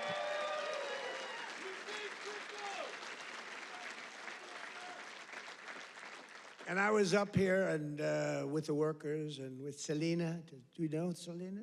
Does everybody know? And with some other people. We were up with some great people, and we spent the whole day, and they were determining whether or not they want to make which one of the deals. I went to the workers. I said, which one do you like? We picked the right one. As I said before, billions of dollars they're spending. And the steel workers are doing phenomenally better. I think you're going to do better than you've ever done before. You were losing all of your steel. If we didn't have tariffs, you would have no steel. We wouldn't have one steel mill anywhere in the United States. And that would be really bad for, Scott, national security. We need, the one thing you need steel. You know, you can give up certain products. You can give up pencils. Because under the China policy, you know, every child can get 37 pencils. They only need one or two, you know. They don't need that many. But you always need steel. You don't need 37 dolls for your daughter. 2 or 3 is nice, but you don't need 37 dolls. So we're doing things right. We're running this country right. We're also putting thousands of dollars in the pockets of hardworking Pennsylvanians with the largest tax cuts in American history. That's no tax on tips, no tax on overtime, no tax on Social Security for our great seniors, no tax. And all of that kicks in on January 1st. You know, it hasn't kicked in yet. I mean, we're doing great, and it hasn't kicked in yet, and it's amazing. And it's one of the reasons they said, sir, would you mind going on the trail? And I actually like it, you know? I have fun. I haven't read practically anything off the stupid teleprompter. And then my speechwriters they're getting awards for some of the finest speeches, and I haven't even read them. And the award for the finest writer in the history of speechmaking, Ross. Where are you, Ross? Are you here, Ross? Where the hell is Ross? Ross, are you here? Look, first time I've ever introduced him. Ross, get over here. I got it. He's a young, handsome man. He's the greatest. Thank you, Ross. Very low-key guy. Thank you. Look at Ross. He's so shy. I can't believe it. We're joined today by Donna Zajac, a mom and a waitress of over 45 years who lives in Stroudsburg. Does everybody know where I know where it is.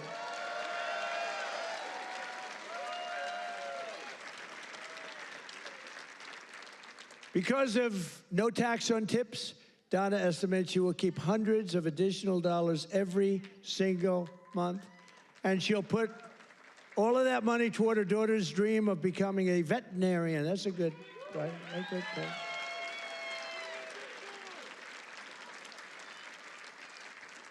Are you here, Donna? Where's Donna? Oh, come on up, Donna. Come on. Come on. You want, say a few words. Look how beautiful she is. She stood up. She wasn't supposed to come up, but when I looked at her, I said, come on up, Donna. Look how beautiful she is. You're not allowed to say that anymore. You know, in politics, if you say somebody's beautiful, that's the end of your political career. I say, I don't care. I don't care. Come on up, Donna.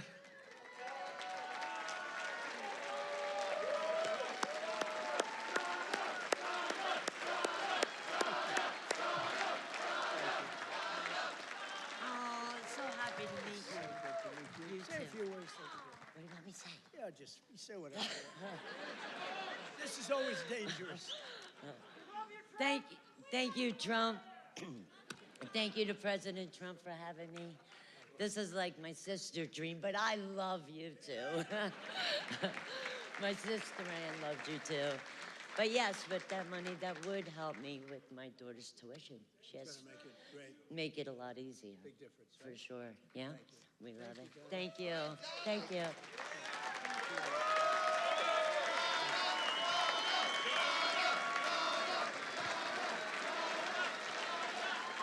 A star is born.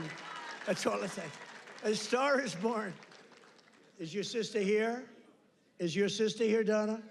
Are you? Oh, hello. How are you? Good family. Well, thank you. Thanks, Donna. That's beautiful. Also with us is Marine Corps veteran Sean Downey, who now serves as a firefighter and a local first responder.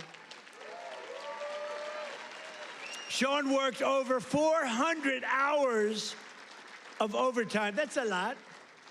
And thanks to no tax on overtime, he'll take home thousands of dollars extra, which he plans to use to buy your first home. And thank you. Where's Sean? Good, Sean. Good. So you're going to use that money well, right? That was not an easy one to get approved. You know, it all went through Congress. I had to really push hard. I was not nice. I was not nice to get you that money, but you're going to use that money to get a house, right? A first house? Good. Well, you have a great future. Thank you very much.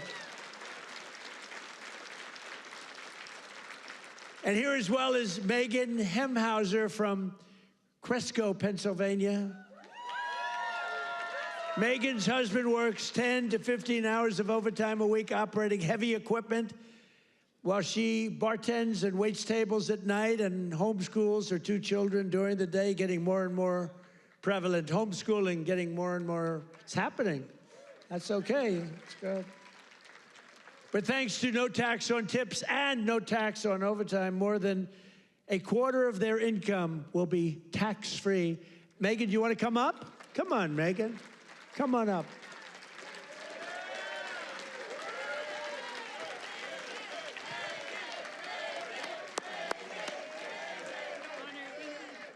Thank you so much. Oh my goodness. Thank you. Thank you so much. As President Trump said, I'm a mom, a wife. I homeschool my two brilliant children. And the no tax on tips is incredible. No tax on overtime is incredible for my husband. And it all comes back to our family. It saves us, and it's for the future of our children. And it's been such a blessing to be home with them and to have them here with me tonight. And thank you for everything, President. Thank you. Thank you. Good to see that. I want to show this. You know what's great? So she had these notes, right? Not notes, it's a speech. She never even looked at it. She was great. It's much better when you don't have to read it. Ladies and gentlemen, thank you. So I just thought, great job. That's a great job. Thank you. Thank you so much. Thank you. Thank you. Thank you. That's great. Never looked at the notes.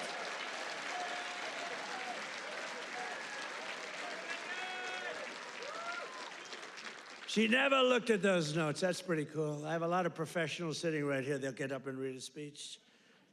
But Megan didn't have to do that. Another key part of our tax cuts is known as Trump accounts. Under this new program, the federal government will be creating an investment savings account for every single newborn American child with $1,000 to be invested and grow over the course of their life, right at the beginning of birth. Friends, family, employers, and loved ones will be able to add thousands of dollars a year, and it's like a trust fund for every American child. It's going to be something, and it's really exciting. And I want to thank Michael Dell and his beautiful Dell computer. Go out and buy a Dell computer. He got it started. He put up $6.25 billion. And he started with nothing. Think of that. And he just put that up, $6.25 Michael Dell, thank you wherever you may be. Michael is probably in Texas watching us right now. and his beautiful wife. They're a great couple. His wife is incredible. Every single Democrat in Congress voted against these unbelievable benefits for American families. Why would you vote against? Money is being put up, big money is being put up. And you know, these kids, when they get to be 18, 20, 21, 30, 35 years old, they could have $100,000, $200,000, and they're gonna be rich. I mean, they're gonna feel rich, and they're gonna be watching it grow, and they may be helping it grow, who knows, you never know. But it's gonna teach them. It's gonna be a great thing. This was Michael and some other people's ideas. They wanted to do this, and they spoke with their wallet too. They put up a tremendous amount of money. So I just want to thank Michael Dell, his wife and family, and everybody else that was with us the other day. It was a big day, and it's a big event. But we're joined today by some of your representatives who voted to put more money in your pockets. And these are great people. And I introduced David. I'm going to ask him to stand up again, because David McCormick is a really great man in the truest sense. He won a race, you know. He really did well the first time too, but some bad things happened, right? And very few people are willing to do that again. And to be honest, if he would have lost, I know his wife. She's a beautiful woman, extremely into the social scene, but respected by everybody. She would have left him if he lost. And I told him that. Dina would have left him. She's that way. Hey, we can't help it. That's the way she is. So I said, David, you're taking a big risk if you run again, because if you lose twice, your wife is leaving you. And he wasn't worried. Stand up. David McCormick. Yeah. He was so great. He followed me every single time I spoke. He was there, and he got up and he'd speak. And I'll tell you, we had big crowds, David, and the audience listened to you. In fact, they liked him more than they liked me in some cases. I was thinking about, let's keep him off the stage. But they really loved you. And you've been a great senator. And you have a great wife. Thank you very much. Thank you. And a congressman who's been a warrior, and a couple of guys that have just been unbelievable. But Rob Bresnahan, would you stand up, Rob? What a job you're doing, huh? Young, handsome, central casting. Great job. Thank you very much, Rob. Great job. And another one. These are warriors, these two guys. But the three of them. And then you have the senator, but the three of them. Ryan McKenzie. Ryan, thank you. And it's hard for me to explain how hard they work, but they were working so hard getting that big, beautiful bill. I call it the great, big, beautiful bill passed. You know, that was supposed to be in 17 bills. And I actually said it because I'm not that experienced. I haven't been doing it that long, believe it or not. I haven't been doing this. I had one man, he was a congressman, and we had a big meeting, and he was telling us all how to do something. And I said, I disagree with that. He said, sir, I've had 22 races, and I've won 20 of them. I know what I'm doing. And I said, sir, I've had 3 races, and I've won all 3 of them. And mine was for president. And he said, all right, you got me on that. He's actually a good man. He got a little carried away one day. But that's because these guys wanted to do it my way, too. So we had 17 bills prepared. Dan Muser, right? Stand up, Dan. What a great guy. Stand up, Mrs. Muser. Dan is he's a very powerful congressman, but he's a great person, great man. All 3 of these guys, they're warriors, and your senators, very few people that I've ever met that would take that risk. It was a risk. You know, it takes guts to run for public office, right? It takes guts. A lot of guys talk, including me. I talked about this for a long time before I did it. It takes courage to run for any public office because, you know, you can be very embarrassed. You can ruin your life. Look at me. I got impeached. I got indicted. I was never going to be impeached, indicted. I get indicted like 87 times with these stupid...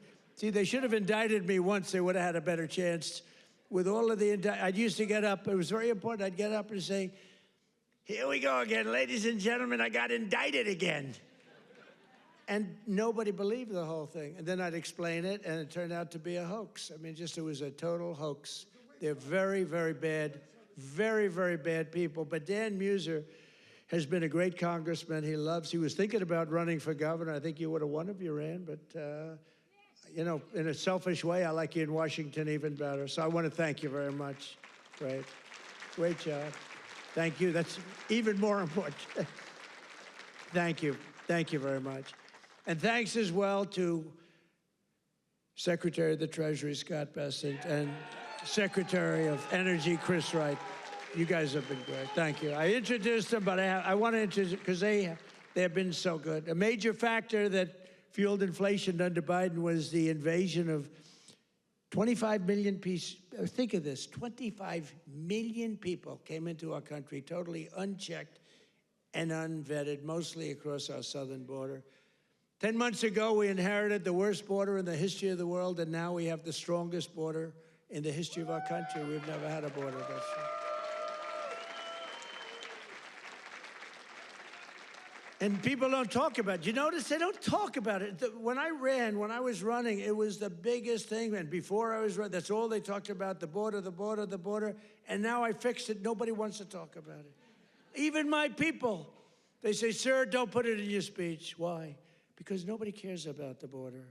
You fixed it. No, but you know how bad that is? Because they forget what you did. We had a border that was so bad.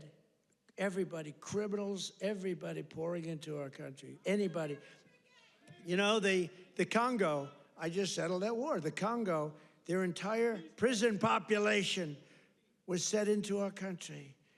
Venezuela, their entire prison population was dumped into our country. And now we have the tightest border we've ever had. We have one of the strongest borders anywhere in the world. I would say there's one country that has probably a stronger border. You know what that is? You know what that is? North Korea. North Korea, I think, has a stronger border. But other than North Korea has 7 walls of wire, and each of them has 1 million volts of electricity going through it. So if you get over one, you're dead for the next one. If you get over one, you're in very bad shape. If you get over 2, you've set a record. So I don't know, Scott, I think we give North Korea the safest border, don't you agree? You know, but ours is pretty safe. And I want to thank Pete Hegseth and the military for helping us.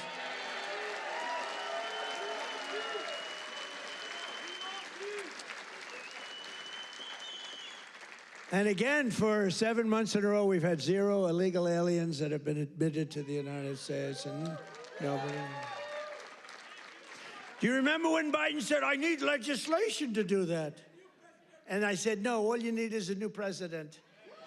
I didn't get legislation.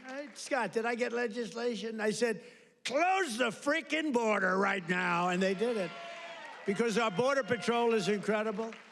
ICE is incredible. That ICE, poor ICE, they take a lot of abuse, but they're the toughest people. And again, Washington, D.C. now we had the tragedy, which was a terrorism tragedy, but we have Washington, D.C., the safest it's been in 52 years. Think of that.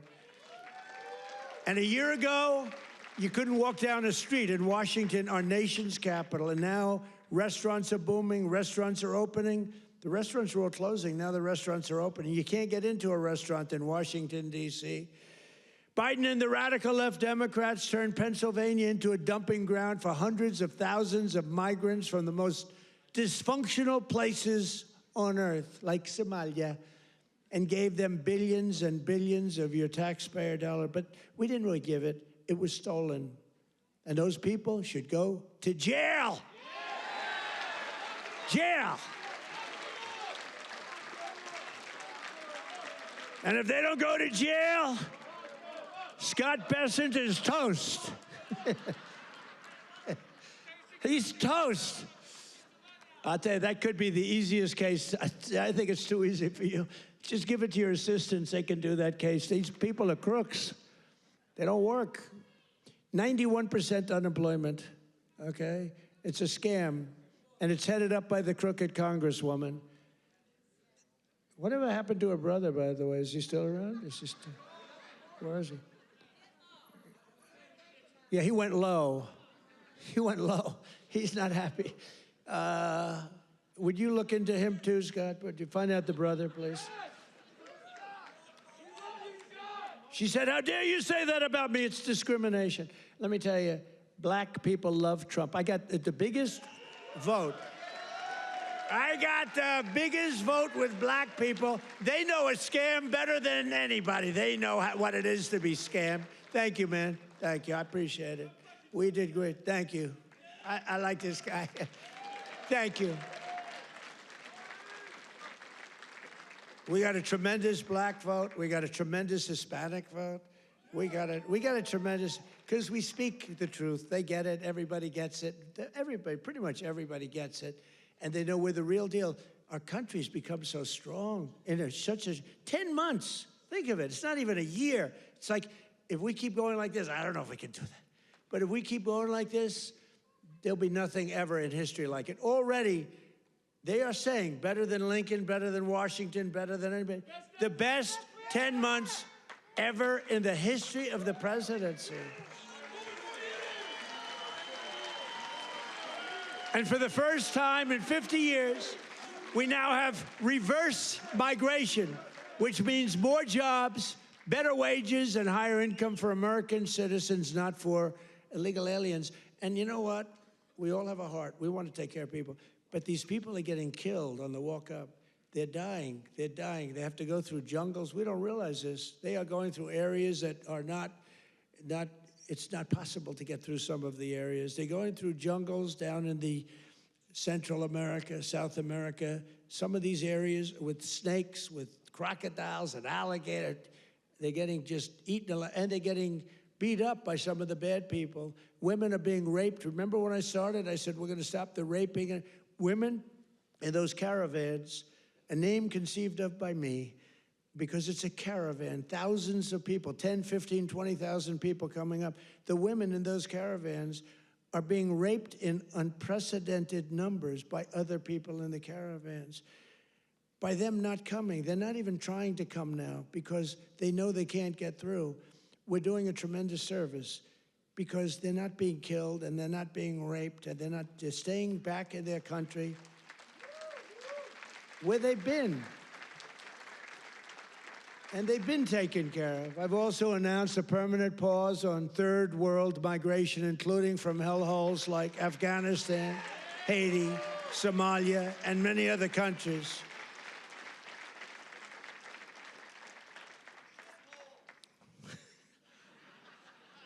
I didn't say shithole, you did.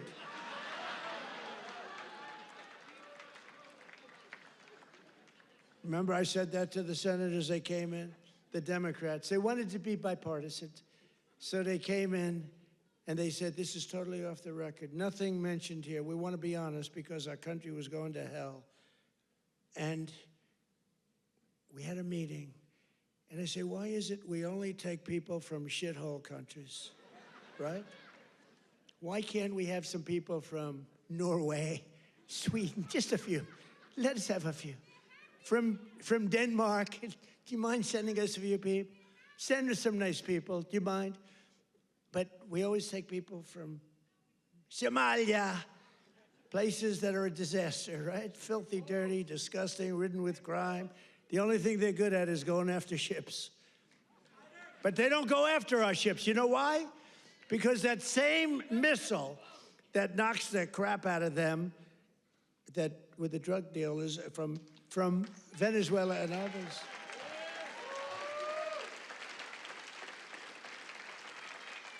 That same missile, think of it, from hundreds of miles away, we have the greatest military, we have the greatest equipment, we make the greatest equipment in the world. I bought more equipment. We rebuilt the military in the first term. Then Stupid Joe gave a lot of it to Afghanistan, but it was a lot, but relatively little. But we're still adding to it a lot. But I'll tell you what, I'm looking at this big tough guy with the red hat on. I like that guy. But stand up, let me just see what you look like. Nobody's gonna mess with him. Okay, he's central casting. Thank you very much, very good. I see he's enjoying it. I like people that enjoy things because you gotta smile about this whole thing. But that same missile system that hits the center of everyone. Remember, every boat that gets hit, we don't want to do that, but every boat that gets hit, we save 25,000 American lives, every boat. And when you view it that way, you don't mind. But we have that same system aimed at Somalia, and if they go and want to raid our ships, and not our ships, worldwide shipping, you know, they used to go and take the ships.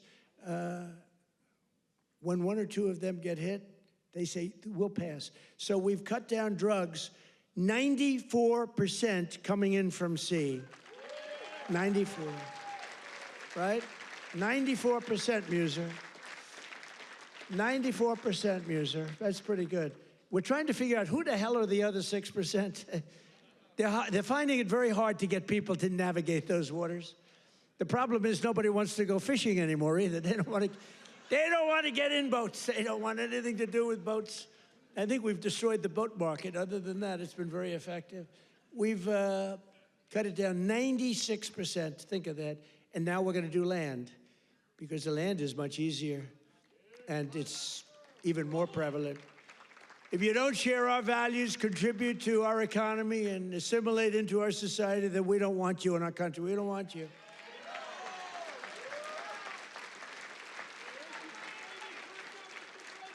I mean, Ilhan Omar and the people from Somalia, they hate our country. And they think we're stupid people, which actually, when they allow that to happen, they are. That's headed by Governor Walz, one of the dumber people around.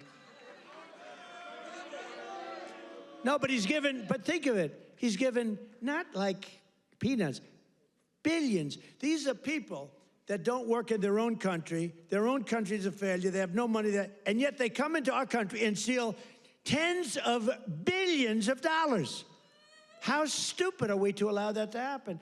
They can't earn 10 cents in their country. They come over here and rob. Are we that easy? Are we that easy to allow a thing like that to happen? That's up to you. And look at what's going on in North Carolina. We have a big Senate race. We have a fantastic man, Michael Whatley, running as a Republican, head of the Republican Party, won elections, won the presidential election for us. He's running against a governor who's a radical left lunatic. And Michael should win. I don't know. It's hard. You beat a two-term governor, but the governor didn't do a good job. But what's happening in North Carolina? Two of the most vicious murders that anyone's ever seen in Charlotte. And it's all run by the Democrats. What's going on there? The young lady from Ukraine, you saw that one where a guy from behind just cut her throat on tape. Can't even watch it. What's going on in North Carolina? You need a Republican running that, and you've got to have a Republican senator elected. If you don't, and Michael Whatley's running, he's going to be great. So we have people from North Carolina here. Otherwise, I wouldn't be wasting so many words, you know. It's a Senate race, but you agree with me, I think, Mr. Senator, right? Together, we've achieved more in less than 1 year than most other administrations have achieved in 8 years. And we're restoring law and order to our cities, backing the men and women of law enforcement. I love law enforcement. And standing with the heroes of ICE and Border Patrol.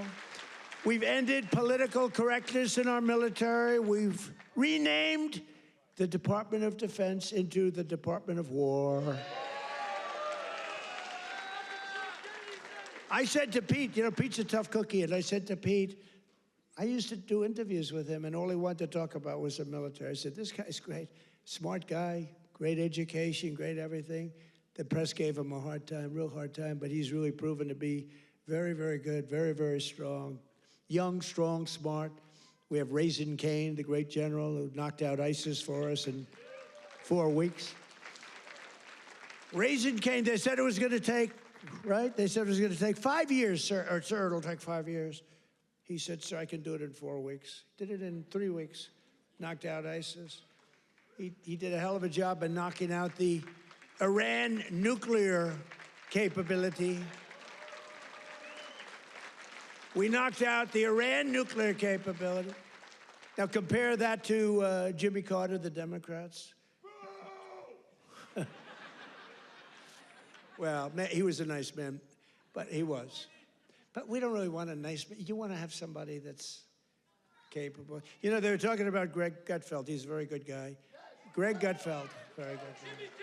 But Greg Gutfeld he didn't like me very early in his, he didn't like me.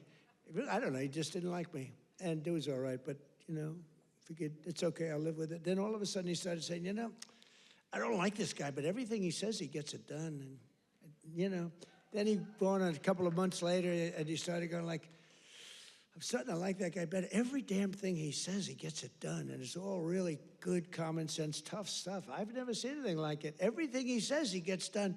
And then he started to really like me. And then we did an interview. It was supposed to be a 10-minute interview. It lasted for 2 hours. There was a good chemistry. And he did 5 shows, all 5 shows that week. And he got the highest ratings that anyone's ever gotten in that time slot. And he became legendary. I'm happy for him. But there was something. But he said, during the process, he said, so would I rather have a guy as president who was really a nice guy who I liked, or a guy who I can't stand that gets everything done and turns our country into a great country again? And he was smart. It was a very interesting process, but he's a great guy. He's doing really well. Totally dominates the late night. Totally dominates. So I guess those morons that they have at the other. Kimmel, what bad people? In 10 months, I ended 8 wars, including Kosovo, Serbia, Pakistan and India. They were going at it. Israel and Iran, Egypt and Ethiopia. You didn't know about that. Armenia and Azerbaijan. And I hate to say this, one named Cambodia, Thailand, and it started up today. Tomorrow I'll have to make a phone call, and I think they'll get it. Who else could say, I'm going to make a phone call and stop a war of 2 very powerful countries? Thailand and Cambodia, they're going at it again. But I'll do it. So we're making peace through strength. That's what we're doing. We've cut federal funding for any school that pushes critical race theory or transgender insanity. No more money. We banned the chemical, surgical mutilation of children. Think of this. Can you imagine if you were up here 15 years ago? We have banned the chemical mutilation of children. They'd say, this guy's crazy. We actually had to ban it. But think, can you imagine that? Or I have stopped men from playing in women's sports. They'd say, this guy's crazy. Men don't play in women's sports. Stop men. Well, that's another thing. We stopped men from playing in women's sports, and we're restoring the name of a great president, William McKinley, to Mount McKinley in beautiful Alaska. And I renamed the Gulf of Mexico into the Gulf of America.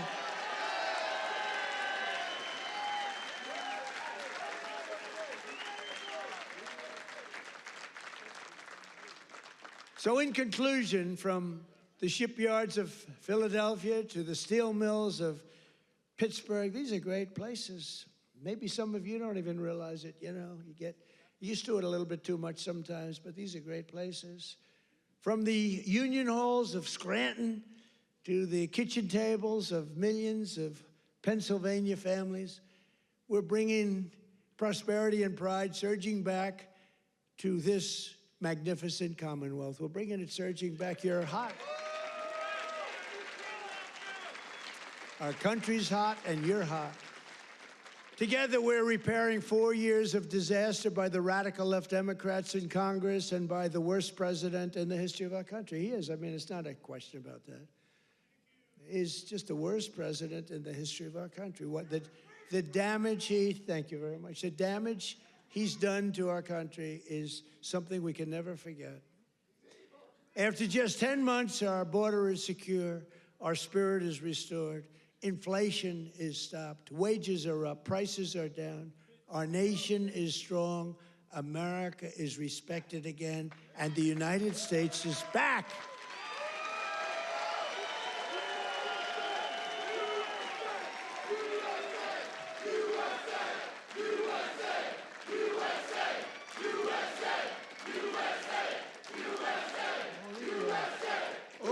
People, right? All these all of my friends right up here. Every single, thank you very much. Thank you. Thank you. Appreciate it. He looks like The Rock. You look like The Rock. Stand up. Let me see what you look like. Yeah, look at that. The Rock would be very happy with that look. Every single day of this administration, we will keep on working for the hard-working American citizens, people that love our country. We will fight, fight, fight, and we will win, win, win. And with your help, we will make America powerful again. We will make America wealthy again. We will make America healthy again. We will make America strong again. We will make America proud again. We will make America safe again. And we will make America great again. Thank you, Pennsylvania. Thank you. We love you.